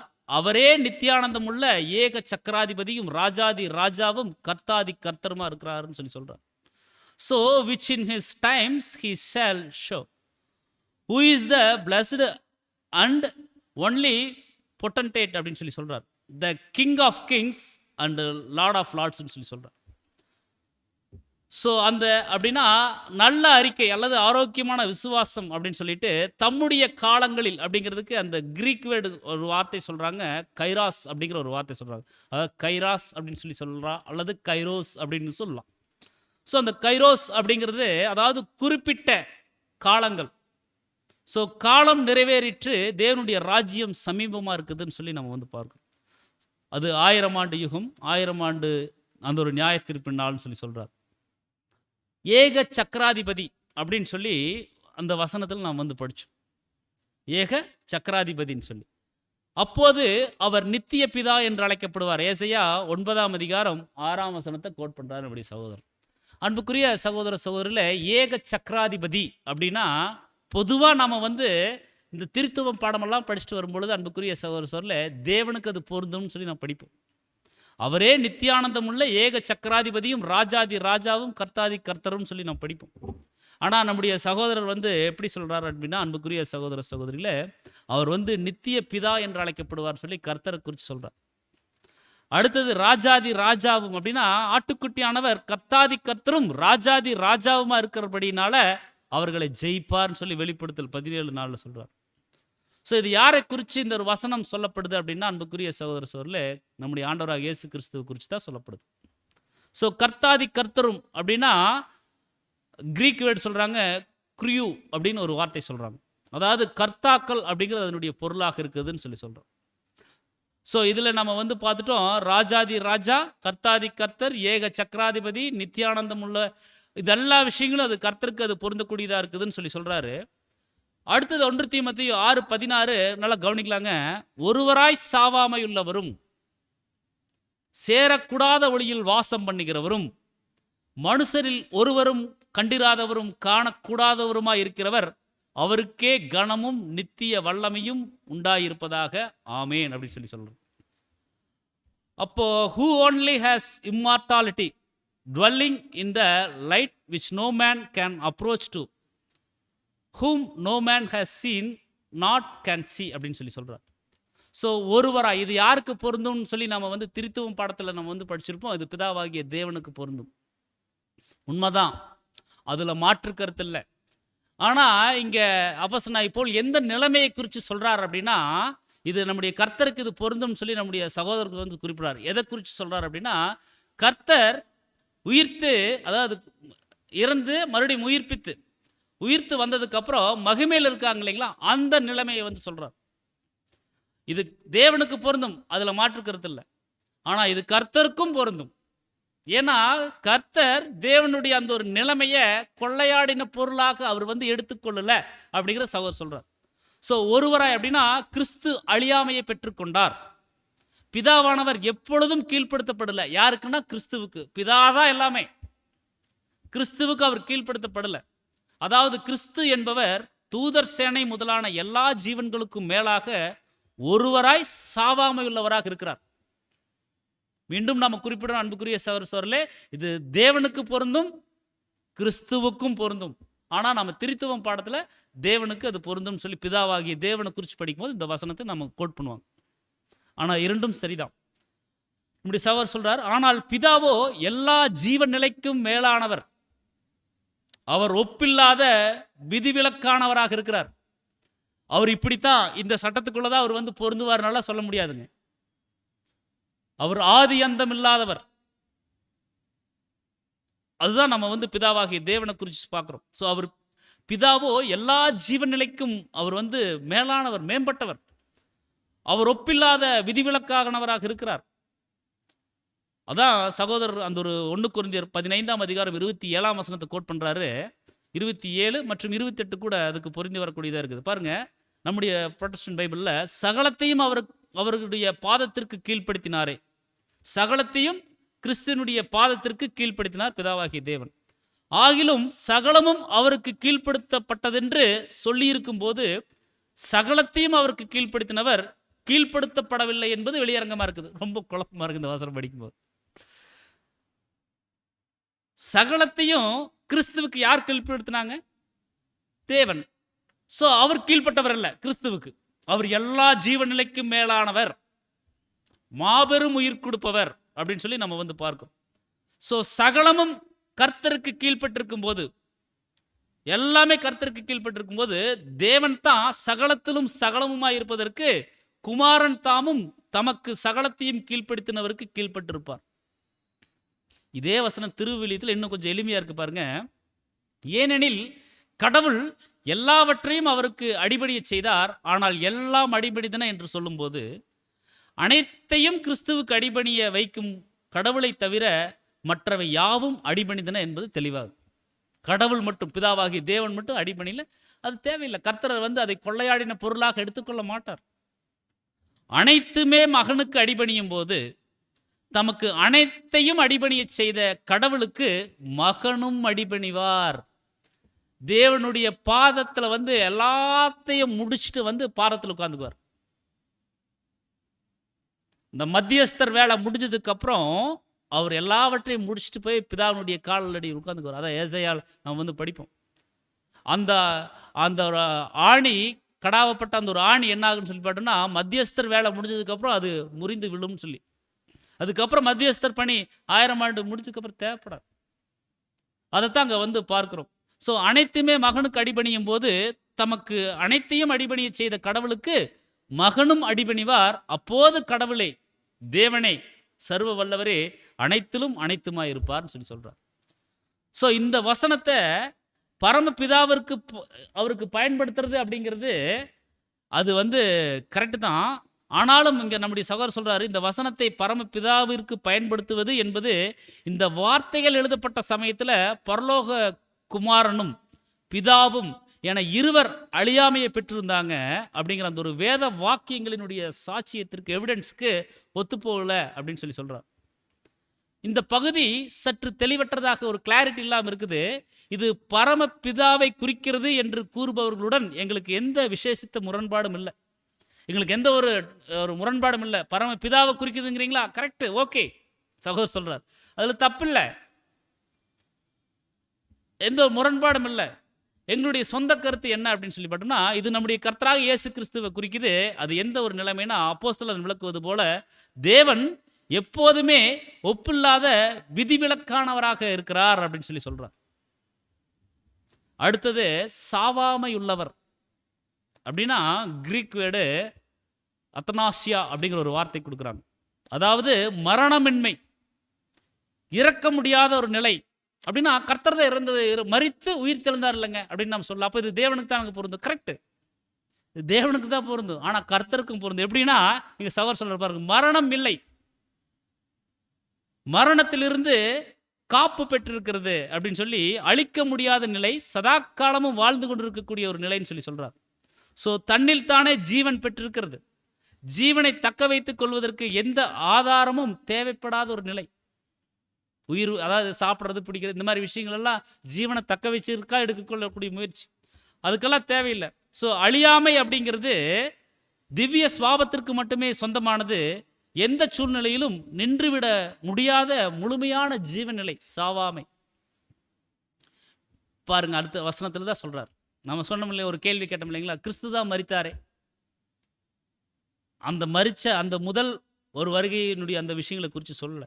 இங்க சாவாமை உள்ளவர் அப்படின்னா பிதாவானவர் தம்மில் தாமே ஜீவனுடையவராக இருக்கிறது போல தன்னுடைய குமாரனையும் அந்த நிலைமை கொண்டு வரார். அதாவது அவர் ஏதோ ஒன்றிலிருந்து உருவானவர் அல்ல பிதாவாகிய தேவன், அல்லது ஏதோ ஒன்றை சார்ந்து வாழ்பவரும் அல்ல. அழியாமை என்பது அவருடைய ஜீவியின் உள்ளார்ந்த அல்லது மூலப்பண்புன்னு சொல்லி சொல்றார். இயேசு மிகவும் உயர்த்தப்பட்ட போது அவரும் அதே திவ்ய அழியாத சுபாவத்தில் பங்கடைந்தார். ஸோ தம்மில் தாமே ஜீவனுடையவராக இருக்கும்படி பிதா தாமே அருள் செஞ்சிருக்கிறார். பிதாவுடைய நிலைமைக்கு கர்த்தரை உயிர்த்து கொண்டு வந்திருக்கிறார். அந்த நிலைமையை பற்றி தான் சொல்றார். ஒருவராய் சாவாமையுள்ளவர். ஸோ இது இப்போதும் இது இயேசுவால் சுதந்திரிக்கப்பட்டுள்ளது. மேலும் தெரிந்து கொள்ளப்பட்ட மணவாட்டி வகுப்பாருக்கும் இந்த வசனம் பொருந்துங்க அன்புக்குரிய சகோதரர் சொல்ல. அப்படின்னா நமக்கும் இந்த வசனம் பொருந்தும். மணவாட்டியா போய் சேரணும் அப்படின்னா, சேர்ந்தோம் அப்படின்னா. ஸோ கிறிஸ்துவின் சரீரமாகிய பரிசுத்தவான்களுக்கும் இது ஒரு விசேஷித்த வெகுமதியாக கொடுக்கப்பட்டிருக்கு. அப்போ பாருங்க அன்புக்குரிய சகோதரர் சொல்லே, சர்வ வல்லமையுள்ள பிதாவாகிய தேவனுக்கு இந்த இந்த ஒரு வசனம் நம்மளுக்கு பொருந்தக்கூடியதாக இருக்குது. 1 தீமோத்தேயு 6:16. அதுக்கப்புறம் நம்முடைய கர்த்தருக்கு அது பொருந்தக்கூடியதாக இருக்குது. அதுக்கப்புறம் பாருங்க நமக்கு கூட இது பொருந்தக்கூடியதாக இருக்குது. அடுத்ததாக சொல்றாங்க ஒளியில். அப்படின்னா இதன் ஒளி சூரியனின் பிரகாசத்திற்கு மேலானதுன்னு சொல்லி சொல்றார். ஸோ மனுஷரில் ஒருவரும் கண்டிராதவரும் அப்படின்னா பூரண புது சிருஷ்டியாகிய இயேசுவை சகோதரர் தெளிவாக குறிப்பிடுறார். பூரண புது சிருஷ்டியாக இயேசுவை மனுஷரில் ஒருவரும் கண்டிருக்கவில்லை. அவர் வல்லமையோடும் மிகுந்த மகிமையோடும் பிதாவின் தன்மையின் சொரூபமாக வர்றார் அப்படின்னு சொல்லி சொல்றார். ஸோ எந்த மனுஷனும் தேவனை நேரில் பார்த்ததில்லை. தேவனுடைய கிரியைகள் மற்றும் வெளிப்பாட்டின் மூலமாக அவர் வெளிப்படுவதை மட்டுமே மனுஷரால் பார்க்க முடியும். அந்த கிரியைகள் மூலமாகத்தான் தேவனை உணர்ந்து கொள்ள முடியும். ஸோ தேவனை ஒருவரும் ஒருபோதும் கண்டதில்லைன்னு சொல்லி வசனங்களில் படிக்கிறோம். ஸோ தேவனுடைய ராஜ்யத்தின் உண்மையான ஆவிக்குரிய அதிபதிகளாகிய கிறிஸ்துவும் சபையும் கண்ணுக்கு தெரியாதவர்களாக இருக்கிறாங்க. ஸோ ஒருவரும் கண்டிராதவர், மனுஷரில் ஒருவரும் கண்டிராதவர். அது நமக்கு கூட பொருந்தக்கூடியதாக இருக்குது. காணக்கூடாதவருமாய் இருக்கிறவர் அப்படின்னா தனிப்பட்ட முறையில். இப்போது சாத்தானும் அவருடைய தூதர்களும் இருப்பது போல, அல்லது தேவனும் தூதரும் இருப்பது போல, கிறிஸ்துவும் அவருடைய மகிமைப்படுத்தப்பட்ட சபையும் மனுஷருடைய கண்களுக்கு புலப்படாதவர்களாக இருப்பாங்கன்னு சொல்லி சொல்றார். ஆகிலும் அவர் வெளிப்படும் போது அவர் இருக்கிற வண்ணமாகவே நாம், அதாவது சிறுமந்தை வகுப்பார், மகிமைப்படுத்தப்படும் போது அவரை தரிசிப்பதினால் அவருக்கு ஒப்பா இருப்போம்னு சொல்லி சொல்றார். ஸோ வேதாகமம் பரலோகத்தை பற்றியோ அல்லது அதில் வசிப்பவர்களை பற்றியோ விவரிப்பதற்காக எந்த முயற்சியும் செய்யல.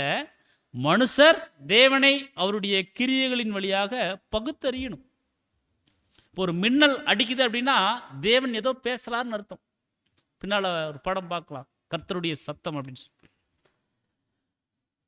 அப்போ தேவன் ஏதோ ஒரு வகையில் நம்மளுக்கு ஏதோ ஒரு செய்தி சொல்றார்.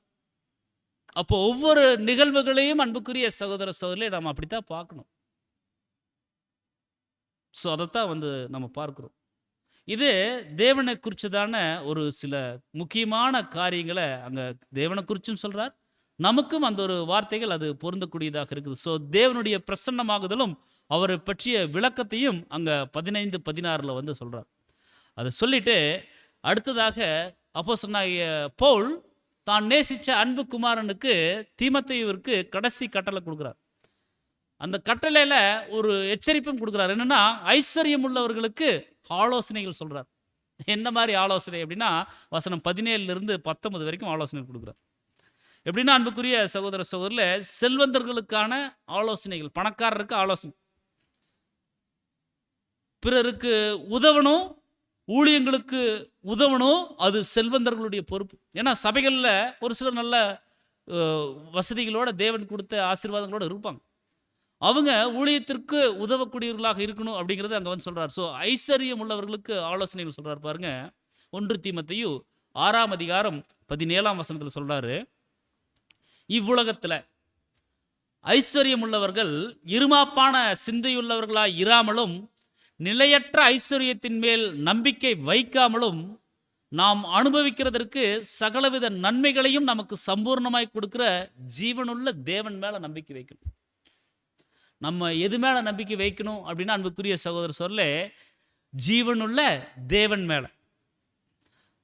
அப்போது நம்ம எது மேலே நம்பிக்கை வச்சிடக்கூடாது அப்படின்னா, இந்த அழிந்து போகக்கூடிய ஐஸ்வர்யங்கள் மீது, சொத்துக்கள் மீது, அது மேலே நாம் என்ன பண்ணிடக்கூடாதுன்னா நம்பிக்கை வைக்கக்கூடாது. நம்முடைய மாம்சத்தின் மீதே நம்ம நம்பிக்கை வைக்கக்கூடாது. எனக்கு நல்ல திடகாத்திரமான உடம்பு இருக்குது, நல்ல வலு இருக்குது, நான் நல்லா சம்பாதிக்க முடியும். ஸோ அது மேலே கூட நம்ம என்ன பண்ணக்கூடாது, நம்பிக்கை வைக்கக்கூடாது. ஸோ இந்த உலகத்தில் ஐஸ்வர்யம் உள்ளவர்கள் இருமாப்பான சிந்தை உள்ளவர்களாக இராமல், நிலையற்ற ஐஸ்வர்யம்னு சொல்லிட்டார். அது நிலை இல்லை, அதில் பிரயோஜனம் இல்லை, அது நம்பிக்கை வைக்கக்கூடாது. நாம் அனுபவிக்கிறதற்கு சகலவித நன்மைகளையும் நமக்கு சம்பூர்ணமாக கொடுக்கக்கூடிய ஜீவனுள்ள தேவன் மேலே நம்பிக்கை வைக்கணும். ட்ரஸ்ட் காட், நாட் அன்சர்டன் ரிச்சஸ்ன்னு சொல்லி சொல்கிறார். ஸோ நாம் ஒவ்வொரு புது சிருஷ்டியும் தேவன் நமக்கு கொடுத்த பொருட்கள் மீதும் சொத்துக்கள் மீதும் இன்னும் பிறவற்றின் மீதும் நாம் நம்பிக்கை வைக்காம, சகலத்தையும் நமக்கு கொடுத்தவர் சர்வ வல்லவர், அவர் மீது நம்முடைய நம்பிக்கை விசுவாசம் வைக்க வேணும் அப்படின்னு சொல்லி நம்ம வந்து பார்க்கிறோம். ஸோ கொடுத்தவைகள் மீது நம்முடைய நம்பிக்கை இருக்கக்கூடாது. பிரியமான சகோதர சகோதரர்களே, கொடுத்தவர் மேலே இருக்கணும். கொடுத்தவைகள் அழிஞ்சிரும். ஒரு ஒரு நிலநடுக்கம் வந்துட்டாலும், ஒரு புயல்கள் வந்துட்டாலும் கொடுத்தவைகள் அழிஞ்சிரும். கொடுத்தவர் அழிய மாட்டார். ஸோ கொடுத்தவர் மீது தான் நம்முடைய விசுவாசம் நம்பிக்கை இருக்கணும் அப்படிங்கிறத நம்ம வந்து பார்க்குறோம்.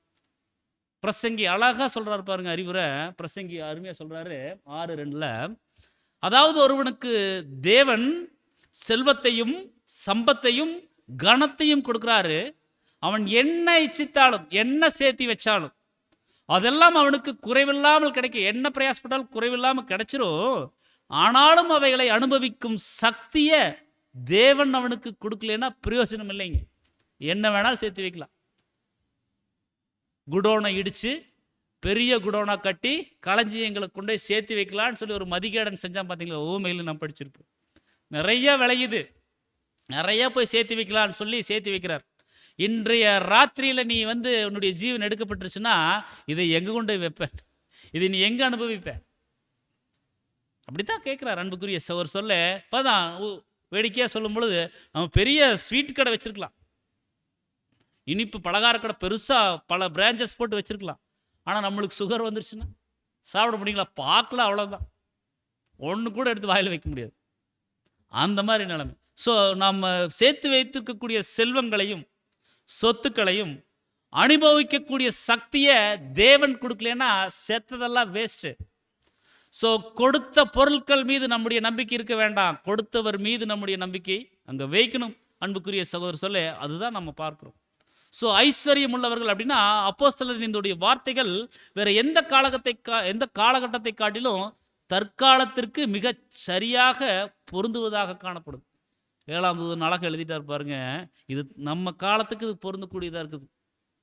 ஸோ பெற்றோர்கள் ஐஸ்வர்யவான்களாக ஆவதற்கும் தங்கள் குழந்தைகளை ஐஸ்வர்யவான்களாக விட்டு செல்வதற்கும் முயற்சிக்கும் போது அவர்கள் விசேஷமான தவறு செய்கிறாங்க. நம்ம குழந்தைகளுக்கு சேர்த்து வைக்கணும்னு நினச்சா சத்தியத்தை சேர்த்து வைங்க, அதுதான் சொல்கிறார். நம்ம சேர்த்து வைக்கணும்னு முடிவு பண்ணால் அழிவில்லாத பொக்கிஷங்களாக அவருடைய சத்தியங்களை சேர்த்து வச்சுட்டு போங்க, அதுதான் முக்கியம். இன்னொன்று அன்புக்குரிய சகோதர சொல்ல அதுவும் சேர்த்து வைக்கணும். இன்னொன்று, நம்ம கூட தேவனுக்கு பிரியமாகபடி ஓடி நம்முடைய ஓட்டத்தை முடிச்சிடணும். ஏன்னா நம் நிமித்தம் நம்ம புது சிஷ்டியாக தேவனுடைய ஒரு பிள்ளைகளாக நம்ம போய் சேர்ந்துட்டோம் அப்படின்னா, கிறிஸ்துவின் மனவாட்டியில் நம்ம போய் சேர்ந்துட்டோம், ஒரு அங்கமாக போயிட்டோம்னா நம் நிமித்தம் நம் குழந்தைகள் காக்கப்படுவாங்க, ஆசீர்வதிக்கப்படுவாங்க. தேவனுடைய நேரடி பராமரிப்பும் பாதுகாப்பும் நம் நிமித்தம் நம்ம குழந்தைகளுக்கு கிடைக்கும். நீங்கள் வீடு வாங்கி வச்சுட்டு போனாலும் சரி, அல்லது சொத்துக்கள் நீங்கள் சேர்த்து வச்சுட்டு போயிட்டாலும் அதெல்லாம் அழிஞ்சிடும். அதெல்லாம் எடுத்துகிட்டு பரலோகம் போக முடியாது. அது பரலோகத்துக்கு நம்மளை வழி நடத்தாத அன்புக்குரிய சகோதர சகோதரியில் இதுதான் நம்ம கவனிக்கிறோம். ஸோ விசேஷமாக நம்ம குழந்தைகளுக்கு நாம் சேர்த்து கஷ்டப்படக்கூடாது, அவங்க நல்லா இருக்கணும்னு சொல்லி சேர்த்து வச்சோம், ஏதாவது சொத்துக்கள் சேர்த்து வச்சோம் அப்படின்னா அது விசேஷமான தவறு. அது அப்படின்னா முட்டாள்தனம். ஆதிகால சபையின் கூடுகையில் ஐஸ்வர்யவான்கள் மற்றும் ஏழைகள் அப்படிங்கிற 2 பேர் இருந்திருக்கிறாங்க. அதைத்தான் நம்முடைய சகோதரர் வந்து சொல்கிறார். ஸோ நிலையற்ற ஐஸ்வர்யத்தின் மேல் நம்முடைய நம்பிக்கை இருக்கக்கூடாது. நாம் பரிசையும் ராஜ்யத்தையும் வெல்ல வேண்டுமானால் லக்கு இருக்கு இல்லைங்களா, நம்முடைய லக்கு, அந்த லக்கை நாம் போய் அடையணும், ராஜ்யத்தை நாம் சுதந்திரித்துக் கொள்ளணும் அப்படின்னா நாம் நமது இருதயத்தை பூமிக்குரிய விஷயங்களின் மீது செலுத்தக்கூடாது. பூமிக்குரியவைகளை அல்ல, மேலானவைகளையே நாடுங்கள். நம்ம மேலேயே தான் பார்த்துட்டு இருக்கணும். பூமிக்குரிய விஷயத்தை பார்த்தோம் அப்படின்னா அது நம்மளை என்ன பண்ணுன்னா, அன்புக்குரிய சகோதர சொல்ல நம்மளை கீழே தள்ளிடும். ஸோ நம்ம இந்த பூமிக்குரியவர்கள் அல்லன்னு சொல்லி சொல்லி சொல்லி சொல்லி நம்ம வளரக்கூடியவர்களாக வாழக்கூடியவர்களாக இருக்கணும். ஸோ நம்ம பரிசை நமக்கு வைத்திருக்கக்கூடிய அந்த ஒரு பரிசை பெற்றுக்கொள்ளணும், ராஜ்யத்தை சுதந்திரித்துக் கொள்ளணும்னா நம்முடைய எண்ணம் பரலோகத்திற்குரியதாகத்தான் இருக்கணும், பூமிக்குரியவைகளாக இருக்கக்கூடாதுன்னு சொல்லி நம்ம வந்து பார்க்குறோம். ஐஸ்வர்யத்தின் மீது நம்பிக்கை வைப்பவர்கள் இறுதியில் அவர்கள் நம்பிக்கை தவறான இடத்துல வைக்கப்பட்டிருக்குதுங்கிறத உணர்வாங்க. கடைசியில் தான் எல்லாம் அழிஞ்சு போனதுக்கப்புறம் தான். ஸோ ஐஸ்வர்யத்தின் மீது நம்ம நம்பிக்கை வைக்கக்கூடாது. அதனால ஒட்டுமொத்த வாழ்க்கையே தோல்வி அப்படிங்கிறதையும், அது அதிருப்தி, ஏமாற்றம், சச்சரவு மற்றும் மகிழ்ச்சியின்மை ஆகியவற்றையே கொண்டு வந்தது அப்படிங்கிறதையும் புரிந்து கொள்வாங்க. எப்படின்னா கடைசியில் எல்லாம் சேர்த்தி வச்சுங்க, ஒன்றும் வந்து கை கொடுக்கலைங்க. அவன் கொரோனா சமயத்தில் அப்படி தானே வந்துச்சுங்க. என்ன பணம் சேர்த்து வச்சுருந்தாலும் ப்ரைவேட் ஹாஸ்பிட்டலில் இடம் கிடைக்கல, கவர்மெண்ட் ஹாஸ்பிட்டலில் இடம் கிடைக்கல. குறிப்பிட்ட அளவுக்கு மேலே நீங்களே என்ன பண்ணுங்க, மருந்து வாங்கி நீங்களே வீட்லேயே உங்களை நீங்களே தனிமைப்படுத்திங்கன்ட்டாங்க. நம்ம என்ன சேர்த்து வச்சாலும் அது நம்மளை காப்பாற்றாத அன்புக்குரிய சகோதரர் சொல்ல. ஆனால் எல்லா விதத்திலும் தேவனுடைய பிள்ளைகளுக்கு தெய்வீக சமாதானம் இருந்துச்சு பாருங்க, அதுதான் ஆசீர்வாதம். எந்த சூழ்நிலைகளிலும் தேவன் வந்து நம்மளை வழி நடத்திட்டு வந்தார், அதுதான் ஆசீர்வாதம்.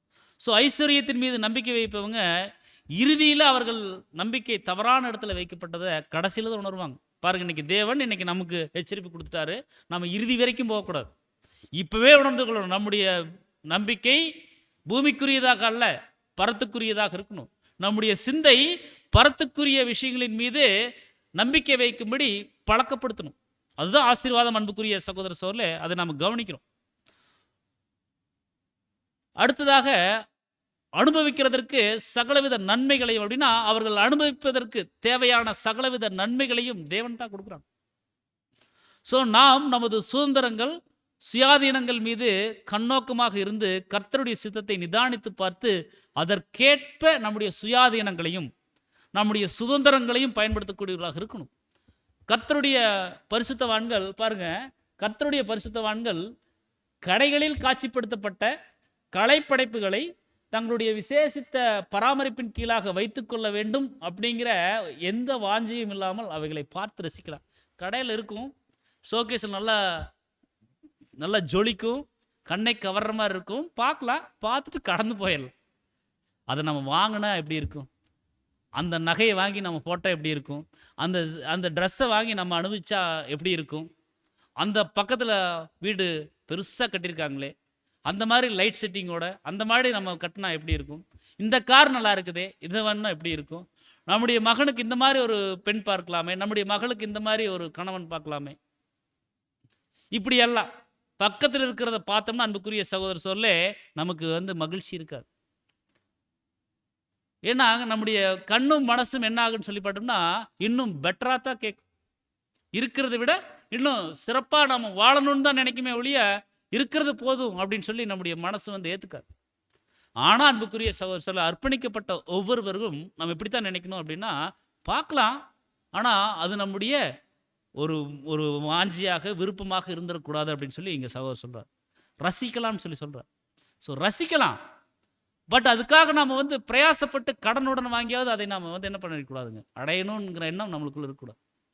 ஸோ அதுதான் நம்ம கவனிக்கிறோம். நம்முடைய 7ஆம் சொல்லும் பொழுது, அதாவது நம்ம டெய்லி உலகத்துக்குள்ளே போகிறோம், அப்படி உலகத்துக்குள்ளே போகும்பொழுது ஏதோ ஒரு விதத்தில் நம்ம வந்து கரைப்படுறோம், ஏதோ ஒரு விதத்தில் நம்ம வந்து விழுந்து போகக்கூடிய சூழ்நிலைகள் வருது.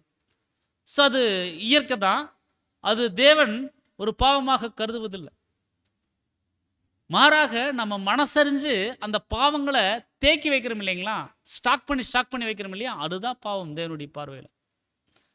இன்னும் எளிமையாக சொல்கிறாரு, தலைக்கு மேலே பறவைகள் பறப்பதை தடுக்க முடியாது. வெளியே போனோம்னா தலைக்கு மேலே நிறைய காக்கா பறக்கும், புறா பறக்கும், எல்லா பறவைகளும் பறக்கும்.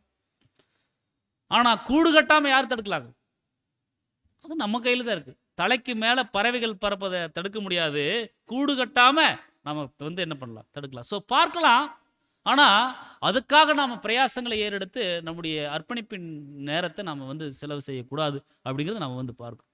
ஸோ சம்பூர்ணமாய் அப்படின்னா என் நிமித்தமாகவும் சுவிசேஷத்தின் நிமித்தமாகவும் எல்லாவற்றையும் விட்டவன் எவனும் இப்பொழுது இம்மையிலேயும் மறுமையிலேயும் நூறத்தனையாக அடைவான்னு சொல்லி நம்ம வந்து வாசிக்கிறோம். ஸோ அவர் நிமித்தம் நாம் பலி செலுத்தினதை பார்க்கிலும் 1000 மடங்கு அதிகமானதை திரும்ப பெற்றுக்கொள்வோம் அப்படின்னு நம்முடைய ஆண்டவர் மெய்யாக சொல்லி இருக்கிறார். அன்புக்குரிய சகோதரர் சொல்ல, அவர் நிமித்தம் நாம் எவ்வளோ பலி செலுத்தியிருக்கிறோம், எவ்வளோ பலி செலுத்தி இருக்கிறோங்க. பெரிய அளவில் பலிகளெல்லாம் நாம் ஒன்றும் செய்து, தேவனுக்கு நாம் ஊழியங்கள் செய்வதற்கு பெரிய பெரிய வாய்ப்புகள் நம்மளுக்கு இருக்குது. ஆனால் அவ்வளோ வாய்ப்புகளை நாம் பயன்படுத்துறதில்லை. ஏதோ கொஞ்ச நேரம் நம்ம செய்கிறோம். ஆனால் பாருங்க, இங்கே சகோதரர் சொல்கிறார், அவர் நிமித்தம் நாம் பலி செலுத்தினதை பார்க்கிலும் 1000 மடங்கு அதிகமானதை திரும்ப கொடுக்க போகிறார். 1000 மடங்கு. ₹1 செலவு பண்ணுறவங்களுக்கு 100 1000 கொடுத்தா எப்படி இருக்கு? 1000 கூட இன்னைக்கு நம்மளுக்கெல்லாம் ரொம்ப குறைவாக தான். ஸோ 1 கோடி செலவு பண்ணுறவங்களுக்கு 1000 கோடி கொடுத்தா எப்படி இருக்கு? எதை பற்றி கவலை இருக்காது. ஸோ அந்த மாதிரி தான் பாருங்கள், நம்ம ரொம்ப கொஞ்சமான பலிகள் தான் நாம் வந்து செலுத்தியிருக்கிறோம். ஆனால் தேவன் திருப்பி கொடுக்கறது அதிகமான ஆசீர்வாதம். அதுதாங்க நித்திய கன மகிமை.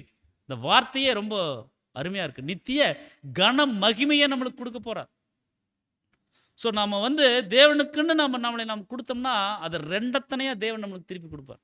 100 தேவன் ஆசீர்வாதமாக கொடுப்பார். இப்போ 1000 கொடுக்குறாருன்னு சொல்லி நம்முடைய சகோதரர் சொல்கிறார். ஸோ அன்புக்குரிய சகோதர சகோதரிகளே, நாம் கொடுக்கக்கூடியவர்களாக இருக்கணும். நம்முடைய அர்ப்பணிப்பின் ஜீவியத்தை முழுவதும் தேவனுடைய கருத்தில் நம்ம மட்டும் இல்லாமல் நம்முடைய சகோதரிகளுக்கும் நாம் என்ன பண்ணணும்னா, நம்மளால் முடிந்த ஊழியங்களை நாம் செய்யக்கூடியவர்களாக இருக்கணும் அப்படிங்கிறத வந்து சொல்கிறோம். 1 தீமோத்தேயு 6:18 கவனிக்கும் பொழுது, நன்மை செய்யவும் நற்கிரியைகளில் ஐஸ்வர்யவான்களாகவும் தாராளமாய் கொடுக்கிறவர்களும் உதாரண குணமுள்ளவர்களாக இருக்கவும் சொல்லி சொல்கிறார். இப்போ do good, be rich in good works, அதாவது நல்ல கிரியை, நற்கிரியை, பி ஜெனரஸ் அப்படின்னு சொல்லி சொல்கிறார். அப்படின்னா ஒரு தாராள மனப்பான்மை, ஒரு உதாரண குணம், ரொம்ப ஜெனராசிட்டியோடு இருக்கிறது, தாராளமாக அப்படி செய்யக்கூடிய மனநிலையை தேவன் வந்து விரும்புகிறான்னு சொல்லி சொல்கிறார். So be generous, ready to share அப்படின்னு சொல்லி சொல்கிறார். உதாரணத்துவமாக கொடுக்கணும், தாராள மனப்பான்மையோடு நாம் கொடுக்கணும். ஸோ ஈகை குணமுடையவன் சொல்லி சொல்கிறார். கொடை வள்ளல். இன்னைக்கு பாருங்க, உலகத்தில் இருக்கிறவங்களுக்கெல்லாம் அப்படியெல்லாம் சொல்கிறாங்க. சங்க காலத்தில் இருந்தே இருக்கிறாங்கன்னு சொல்லி கொடை வள்ளல்கள்லாம் சொல்கிறாங்க. அவங்களுக்கு குறித்து படிச்சிருக்கிறோம் நம்ம பாடங்களில், தமிழ் பாடங்களில். ஸோ ஈகை குணமுடையவர் படிச்சிருக்கிறோம். ஆனால் இதெல்லாம் யாருக்கு பொருந்தும்னா நமக்கு பொருந்தும். நம்ம அப்படி இருக்கணும் அன்புக்குரிய சகோதர சோர்ல. ஸோ ஈகை குணமுடையவர், கொடைவள்ளல், கொடுப்பதற்கு தயாராக இருப்போம். நம்ம இப்படியெல்லாம் இருக்கிறாங்களா? இந்த வசனங்கள் எல்லாம், வாக்கு தத்தங்கள் எல்லாம் நமக்கு பொருந்துதுன்னு அந்த ஒவ்வொரு பாடங்களிலும் நம்ம வந்து பார்த்துட்டு வரோம். நாம் அப்படி வாழ்ந்தால் பொருந்தும். ஆனால் பாருங்கள், தேவன் அப்படி வாழணுங்கிறதுக்காக தான் நம்மளுக்கு இப்படிப்பட்ட வார்த்தைகள் கொடுக்குறார். இன்றைக்கி உலகத்தில் எத்தனையோ பேருக்கு இந்த வார்த்தைகள் தேவனுடைய வார்த்தைகள் இல்லை. நாம் நம்மை திருத்திக் கொள்வதற்குண்டான வார்த்தைகள் தேவன் கொடுக்கறதில்ல நிறைய பேர்த்துக்கு. ஆனால் நமக்கு கொடுக்குறார். அப்படின்னா அவர் நம்மளை நேசிக்கிறார். நமக்குத்தான் நித்திய கன மகிமை கொடுக்க போகிறார். அன்புக்குரிய சகோதர சோர்ல, நாம் தாராளமாக கொடுக்கக்கூடியவர்களாக இருக்கணும். அது பணமாகட்டும், பொருளாகட்டும், நேரங்களாகட்டும், நம்முடைய தாளந்துகளாகட்டும், நம்முடைய உடல் உழைப்புகளாகட்டும், எல்லாமே அவருடைய கரத்திலிருந்து தாங்க வந்திருக்கு. எல்லாமே தேவனுடையது. நாம தேவனுடையவங்க. அப்போ இதில் என்ன, நம்ம வந்து முதல் படிச்சு இல்லைங்களா, கருமித்தனமாக இருப்பது. ஒரு நேரத்தை தேவனுக்குன்னு செலவு பண்ணிட்டா ஃபுல்லாக தேவனுக்குன்னு கொடுத்துருங்க, அவ்வளோதான். அதுதான் ஆசீர்வாதம். ஸோ 2 எஜமானுக்கு ஒருத்தர் ஊழி செய்ய முடியாது. அன்புக்குரிய சகோதரர் சொல்ல, 2 மனம் உள்ளவன் தன் வழிகளில் எல்லாம் நிலையற்றவனாக இருக்கிறான். ஸோ 2 மனசு இருக்கக்கூடாது. முழு மனசோட, முழு இருதயத்தோட, முழுசாக தேவனுக்குன்னு நம்ம வந்து கொடுத்துட்டோம். அதை முழுசாக நம்ம செய்யணும். அறகுறையாக நம்ம வந்து என்ன பண்ணக்கூடாது, செய்யக்கூடாது அப்படிங்கிறத நம்ம வந்து பார்க்குறோம். So B rich in good works, நல்ல கிரியைகள் நாம் காண்பிக்கக்கூடியவர்களாக இருக்கணும் அப்படிங்கிறத அங்கே வந்து சொல்கிறேன். அடுத்தது 19ஆம் வசனத்தில், நித்திய ஜீவனை பற்றி கொள்ளும்படி வருங்காலத்திற்காக தங்களுக்கு நல்ல ஆதாரத்தை பொக்கிஷமாக வைக்கவும் அவர்களுக்கு கட்டளையிடுன்னு சொல்லி சொல்கிறார். ஸோ குட் ஃபவுண்டேஷன், ஸோ நல்ல ஆதாரம் அப்படிங்கிறது குட் ஃபவுண்டேஷன் அப்படின்னு சொல்லி சொல்கிறாரு. ஹோல்ட் ஆன் எட்டர்னல் லைஃப் அப்படின்னு சொல்லி சொல்கிறார். ஸோ நித்திய ஜீவன் அப்படின்னா த ரியல் லைஃப், உண்மையான ஒரு வாழ்க்கை. பற்றி கொள்ளும்படி இது எவர் மீதும் கட்டாயப்படுத்த திணிக்கிறது இல்லை. நித்திய ஜீவனை பற்றி கொள்ளுங்கன்னு சொல்லி திணிக்கிறது இல்லை. மாறாக இதனை அவர்கள் பற்றி கொள்ளணும், அன்போடு சொல்லணும். தேவன் அப்படித்தான் சொல்றாரு. பாருங்க, நம்மளையெல்லாம் மிரட்டியெல்லாம் இந்த சத்தியம் கேட்க வச்சிருந்தா கேட்டிருக்க மாட்டோம். மீட்கும் பொருள் சப்ஜெக்ட் கேட்ட உடனே எவ்வளோ மனசு வலிச்சுது. அதுதாங்க ஒவ்வொரு பாடத்திலையும் நம்ம வந்து பார்க்கும் பொழுது கர்த்தருடைய ஈடுபலி தான் முதல்ல வந்து நிற்கும். அந்த ஈடுபலியினுடைய புண்ணியத்தினால தான் இன்னைக்கு நாம் இப்படிப்பட்ட மேன்மையான ஒரு அழைப்புக்குள்ளே வந்திருக்கிற அன்புக்குரிய சகோதரர் சொல்ல. அந்த ஒரு ஈடுபலி மட்டும் இல்லைன்னா நம்மளுக்கு எந்த விதத்திலும் ஒரு பங்கும் பாத்தியமும் தேவனுடைய சுதந்திரத்துக்குள்ளே வருவதற்கு இல்லை. ஸோ இது எவர் மீதும் கட்டாயப்படுத்துவதல்ல, மாறாக இது அவர்கள் பற்றி கொள்ளணும். ஒருவன் என்னை பின்பற்றி வரணும்னு சொல்லி யாராவது மிரட்டி நம்மளை வர சொன்னாங்களா? இல்லையே. விருப்பம் இருக்கிறவங்க வாங்க. எதுக்கு? சிலுவையை தூக்குறதுக்கு, பாடுபடுவதற்கு, அவமானப்படுவதற்கு, நித்திய ஜீவனை பற்றி கொள்வதற்கு விருப்பம் இருந்துச்சு. நம்ம தூக்கணும், தூக்கிட்டு இருக்கிறோம், வந்துட்டு இருக்கிறோம் அன்புக்குரிய சகோதர சகோதரர். ஸோ இதுதான் நம்ம வந்து பார்க்கிறோம். ஸோ குட், அதாவது நல்ல ஆதாரத்தை அப்படின்னா நல்ல ஆயத்தத்தை அது சொல்கிறார். ஸோ பொக்கிஷமாக வைக்கவும் அப்படின்னா பழைய ஏற்பாட்டு பாத்திரவான்கள் அவர்கள் பற்றி எறியக்கூடிய அந்த ஒரு அனுபவங்களின் விளைவாக தேவனுடைய பார்வையில் வெளியேறப்பட்டதாக இருக்கக்கூடிய அந்த ஒரு குணலட்சணங்களை பொக்கிஷமாக வைத்து கொண்டாங்க. உண்மைதான். ஸோ நம்ம வந்து பழைய ஏற்பாட்டு பரிசுத்தவான்கள் ஒவ்வொருவரையும் பார்க்கும் பொழுது மேகம் போன்ற திரளான சாட்சிகள் தான் அவங்க. அத்தனை சாட்சிகளும் நம்மளுக்கு என்னதான் சொல்லுச்சு அப்படின்னா ஒவ்வொரு பாடங்கள். ஆபிரகாமை குறித்து படிக்கும்போது விசுவாசம், நோவாவை குறித்து படிக்கும்போது கீழ்ப்படிதல், தானியேலை குறித்து படிக்கும்போது தைரியம், தேவனுக்குன்னு சொல்லி நிற்கிறது. அதே மாதிரி தாவீதை குறித்து படிக்கும் பொழுது தேவனுடைய இருதயத்திற்கு ஏற்ற மனுஷன். இப்படியெல்லாம் அன்புக்குரிய சகோதர சோர்களே, பழைய ஏற்பாட்டு பரிசுத்தவான்களுடைய அனுபவங்கள் எல்லாமே நமக்கு ஒரு பாடங்களாக இருக்குது. அது நம்முடைய குணலட்சணங்கள் மேம்படுவதற்குண்டான பொக்கிஷங்களாக இருக்குது. தேவன் அப்படித்தான் வச்சிருக்கார். இதனை அவர் நிஜமான பாவ நிவாரண நாள் முடிவடைந்த பின்னர் உலகத்தின் ஆசீர்வாதத்திற்காக அவர் வந்து பயன்படுத்துவதற்காக சித்தம் வச்சிருக்கிறாரு. அங்க கட்டளையிடுன்னு சொல்லி சொல்றத எச்சரிக்கை பண்ணுன்றார். எச்சரிக்கை. இது நமக்கு அன்புக்குரிய சகோதரர்களே, இது தீமோத்தேயுவுக்கு மட்டுமல்ல, தீமோத்தேயு ஏற்படுத்தின சபைக்கு மாத்திரமல்ல, இது ஒட்டுமொத்த சபைக்கும், சுவிசேஷ யுகத்தில் வாழக்கூடிய ஒவ்வொரு பரிசுத்தவான்களுக்கும் இந்த ஒரு கட்டளை அவசியமாக இருக்குது, ஒரு எச்சரிக்கையாக இருக்குது. ஸோ அன்புக்குரிய சகோதர சோர்ல நாம் வந்து உலகத்தினுடைய அந்த ஒரு கவலைகளிலிருந்து நாம் வெளிவரக்கூடியவர்களாக இருக்கணும். ஓவர் கம்மிங் மணி வரிஸ், பணத்தினுடைய அந்த ஒரு கவலைகளிலிருந்து நாம் வெளிவரக்கூடியவர்களாக இருக்கணும். உலகத்தில் சொல்லுவாங்க பணம் பத்தும் செய்யும். ஆனால் பணம் வச்சுருந்தாலும் செய்ய முடியாத சூழ்நிலைகள் வந்துருச்சு. ஒன்றும் இல்லைங்க, நம்ம கொரோனா சமயம் குறிப்பிட்டோம், பணம் இருக்குது ஆனால் 10 இல்லை 1 கூட செய்ய முடியல. அதே மாதிரி திடீர்னு ஒரே நைட்டில் பணம் 1000 ரூபா நோட்டு, 500 ரூபா நோட்டு, 2000 ரூபா நோட்டு எதுவுமே செல்லாதுன்ட்டாங்க. எல்லாத்தையும் கொண்டு போய் பேங்க்கில் கொண்டு போய் கட்டியிருக்குன்ட்டாங்க. எல்லாரும் வேலையில் லீவு போட்டு கொண்டு போய் இருக்கிறத கொஞ்சம் சொற்ப பணத்தை அல்லது அதிகமாக பணம் வச்சுருந்தவங்க எல்லாத்தையும் கொண்டு போய் கட்டினாங்க. இன்னும் நம்மளுக்கு தெரியல, எத்தனையோ கோடீஸ்வரங்க கணக்கில் வராத பணங்கள் என்ன பண்ணியிருப்பாங்க, அதை அப்படியே கிழிச்சு போட்டிருப்பாங்க, எரிச்சு போட்டிருப்பாங்க. அதான் நடந்திருக்கும். ஏன்னா அது கணக்கில் கொண்டு போய் கொடுத்தா சிக்கிடுவோம். ஸோ பதுக்குன பணங்கள் எல்லாம் என்ன ஆயிடுச்சுன்னு சொன்னால் அப்படியே போயிடுச்சு. ஸோ அன்புக்குரிய சகோதரர்கள், இதெல்லாம் நாம் வந்து பார்க்குறோம். ஸோ இதை நாம் ஓவர் கம் பண்ணக்கூடியவர்களாக இருக்கணும். அதுதான் நம்ம தான் பணத்தை வந்து ஆளணும், பணம் நம்மை ஆளும்படி நாம் இருந்துடக்கூடாது பார்க்குறோம். அதே மாதிரி மேனேஜிங் காட்ஸ் மணி, அதாவது தேவன் பணம் கொடுத்துருக்காங்களா, அந்த பணத்தை நம்ம என்ன பண்ணணும், தேவனுக்குன்னு நாம் செய்யணும். நமக்கு வேணுங்கிறது தெரியும், ஆடம்பரமாக இல்லை, நமக்கு வேணுங்கிறது போதும், எடுத்துட்டு மிச்சத்தை தேவனுக்குன்னு நாம் செய்யக்கூடியவர்களாக இருக்கணும். ஏன்னா அது தேவனுடைய பணம், அது தேவனுடைய வேலைகளுக்கு மட்டும்தான் நாம் பயன்படுத்தக்கூடியவர்களாக இருக்கணும். ஏன்னா நம்மளே தேவனுடையவர்கள்னா நம்மக்கிட்ட இருக்கக்கூடிய சொத்துக்கள் கூட யாருடையது தான், தேவனுடையது தான். அது தேவனுக்கு தான் நாம் பயன்படுத்தக்கூடியவர்களாக இருக்கணும் அப்படிங்கிறத வந்து சொல்கிறார். அடுத்ததாக கடைசியாக 2 வசனத்தில் ஒரு முக்கியமான விஷயத்தை சொல்கிறாரு. தவறான அறிவியல் கொள்கைகளை நீங்கள் நம்ப வேண்டாம். வசனம் 20-21 சொல்கிறார். தவறான அறிவியல் கொள்கைகளை குறித்து சொல்கிறார். அதாவது ஞானம் என்று பொய்யாய் பெயர் பெற்றிருக்கக்கூடிய அந்த ஒரு கொள்கையினுடைய விபரீதங்களை குறித்து சொல்கிறார். அது குறித்து நாம் படிக்கும் பொழுது 1 தீமோத்தேயு 6 அதிகாரம் 20 வசனத்தில் ஓ தீமோத்தேயுவே, உன்னிடத்தில் ஒப்புவிக்கப்பட்டதை நீ காத்துக்கொண்டு சீர்கேடான வீண் பேச்சுக்களுக்கும் ஞானம் என்று பொய்யாய் பேர் பெற்றிருக்கக்கூடிய கொள்கைகளின் விபரீதங்களுக்கும் விலகுன்னு சொல்றான்.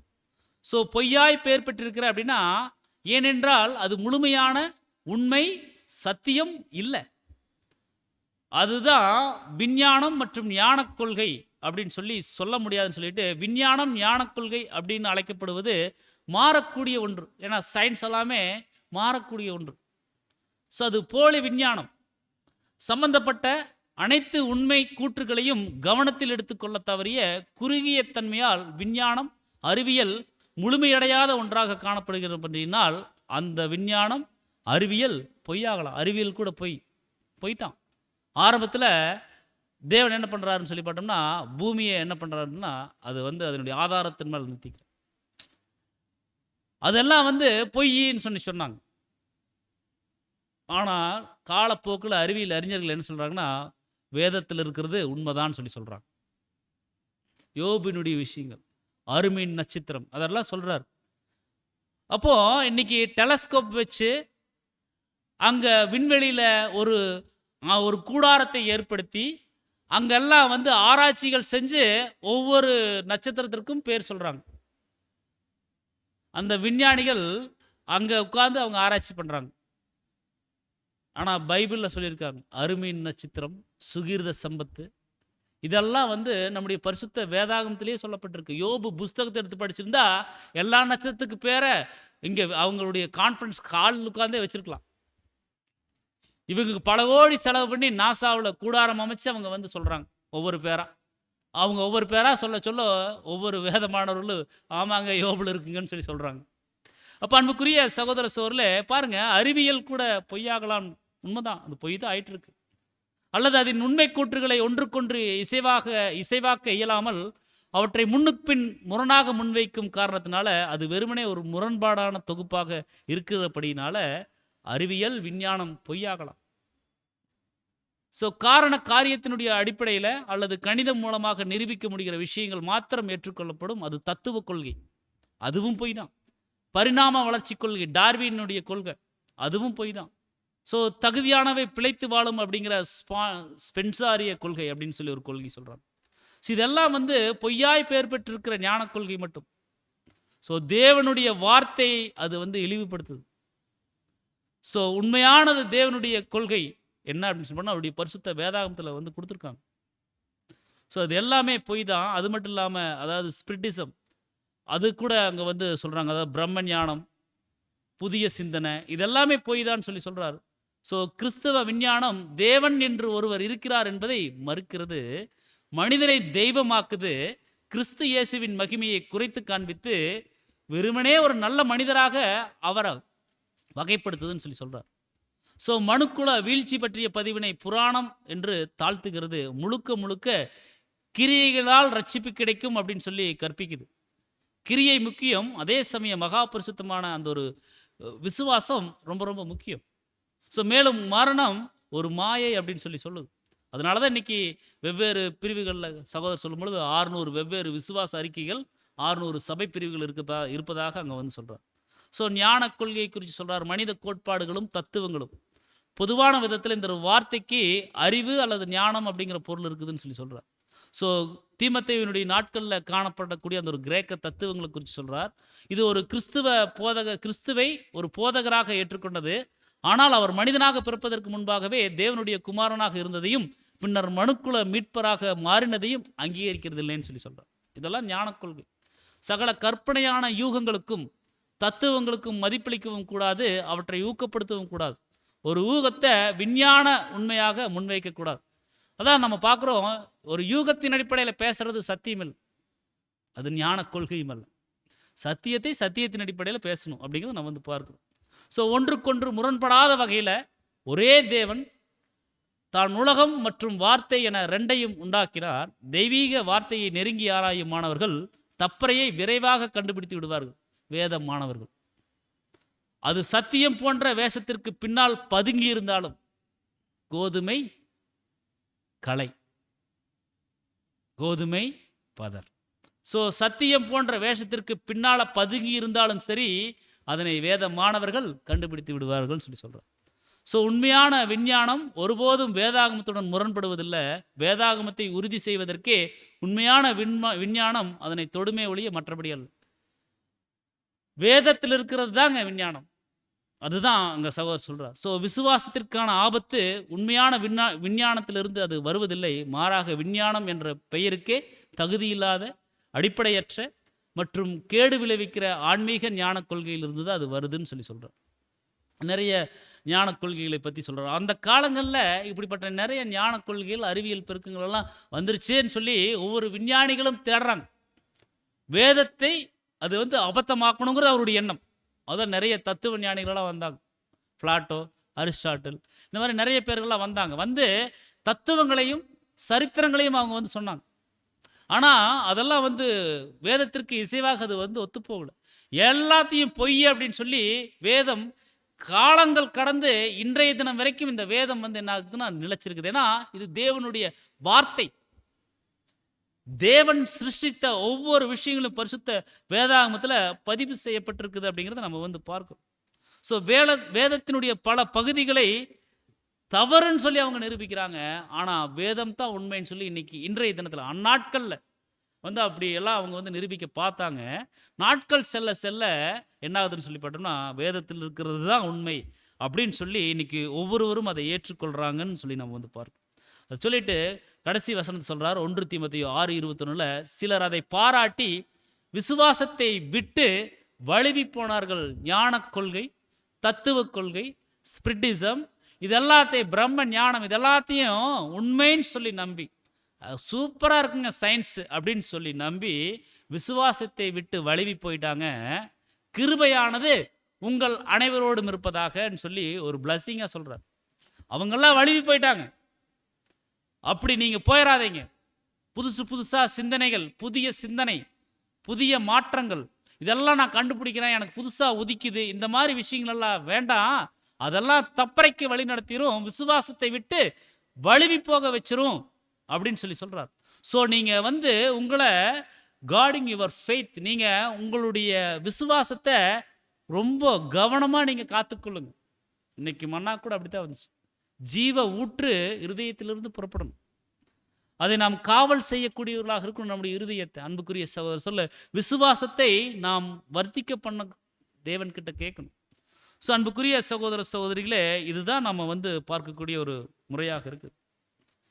ஸோ நிறைய தத்துவ கொள்கைகள் இருந்தாலும் எல்லாமே வீண் தான். ஸோ அப்போஸ்தலருடைய நாட்களில் இருந்தது போலவே அப்படின்னு சொல்லி நம்முடைய சகோதரர் சொல்கிறார். அப்போஸ்தலருடைய நாட்களில் இருந்தது போலவே இது இப்போதும் ஒரு தனிநபருடைய விஷயமா இருக்குது. கர்த்தருடைய ஜனங்களில் ஒவ்வொரு தனிநபரும் தங்களுடைய தனிப்பட்ட நடத்தைகளுக்கு கர்த்தரிடத்துல தாங்க பதில் கொடுக்கணும். இது உண்மை. நாம் ஒவ்வொருவரும் கர்த்தரிடத்துல பதில் கொடுக்கணும். எனவே தெய்வீக அங்கீகாரத்தை தேடும் அனைவரும் எங்கும் நிலவும் மாய்மாலத்தினால் ஆதிக்கம் செலுத்தப்படாமல் இருக்க தூண்டுகிறது. அதற்கு மாறாக அவர்கள் தூய்மையும் நேர்மையுமான இருதயத்துடன் கர்த்தரோடு கூட நடந்து கொள்ள வேண்டும். தேவனுக்கும் அவருடைய ஊழியத்துக்காகவும் தங்களுடைய எல்லாவற்றையும் தத்தம் செய்த பின்பு எதையும் தங்களுக்கென்று வைத்து கொள்ளாமல் இருக்க பார்த்து கொள்ளணும். எல்லாமே தேவனுக்குன்னு கொடுத்தாச்சு.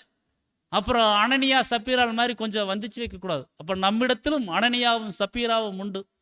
அப்படி ஆயிருந்தாலும் ஸோ நேரம், செல்வாக்கு, உடைமைகள், வாழ்க்கை ஆகியவை அனைத்தும் கர்த்தருக்கென்று அர்ப்பணிக்கப்பட்டது அப்படிங்கிறத கவனத்தில் கொள்ளணும். அவைகள் கர்த்தர் விரும்பும் விதமாக பயன்படுத்தப்பட வேண்டும் என்று அவர்கள் நம்புகிறபடியால் உண்மையுள்ள ஊழியக்காரரை போல அவை அனைத்தும் கர்த்தருக்கு சொந்தமானவைகள் போல் பயன்படுத்தும். ஸோ நாம் நம்முடையவர்கள் அல்ல, நாம் தேவனுக்கு உடையவர்கள். ஸோ தேவனுக்கு உடையவைகளாக உங்கள் சரீரத்தினாலும் உங்கள் ஆவியினாலும் நீங்கள் தேவனை மகிமைப்படுத்துங்கன்னு சொல்லி நாம் பார்க்குறோம்.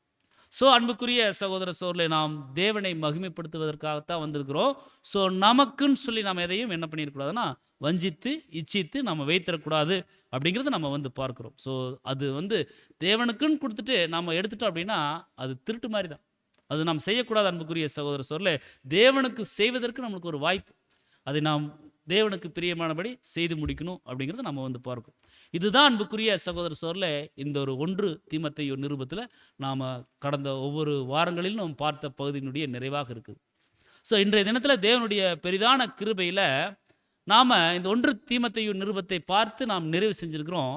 இது நிமித்தம் நாம் பக்தியில் விருத்தி அடைஞ்சிருப்போம் அப்படின்னு சொல்லி நம்ம வந்து விசுவாசிக்கிறோம். So the first epistle to Timothy gifted to edify அப்படின்னா ஒரு பக்தி விருத்திக்காக தேவன் இந்த ஒரு கிஃப்டை கொடுத்துருக்காரு. எதுனா 1 தீமோத்தேயு நிருபம். ஸோ அப்போஸ்தலனாகிய பவுலுக்கு நாம் நன்றி சொல்லணும். அந்த வார்த்தைகள் நம்மளுக்கு கிடைச்சதுனால தான் அன்புக்குரிய சகோதரர் சொல்ல இன்னும் தேவனுக்கு நாம் எப்படி உண்மையாக நாம் ஜீவிக்கணும் அப்படிங்கிறத நாம் வந்து கற்றுக்கொள்கிறோம். ஸோ இதுதான் நாம் இந்த ஒரு நிருபத்தில் நாம் பார்த்த ஒரு விஷயம். நம்முடைய அடுத்த பகுதி 2 தீமோத்தேயு.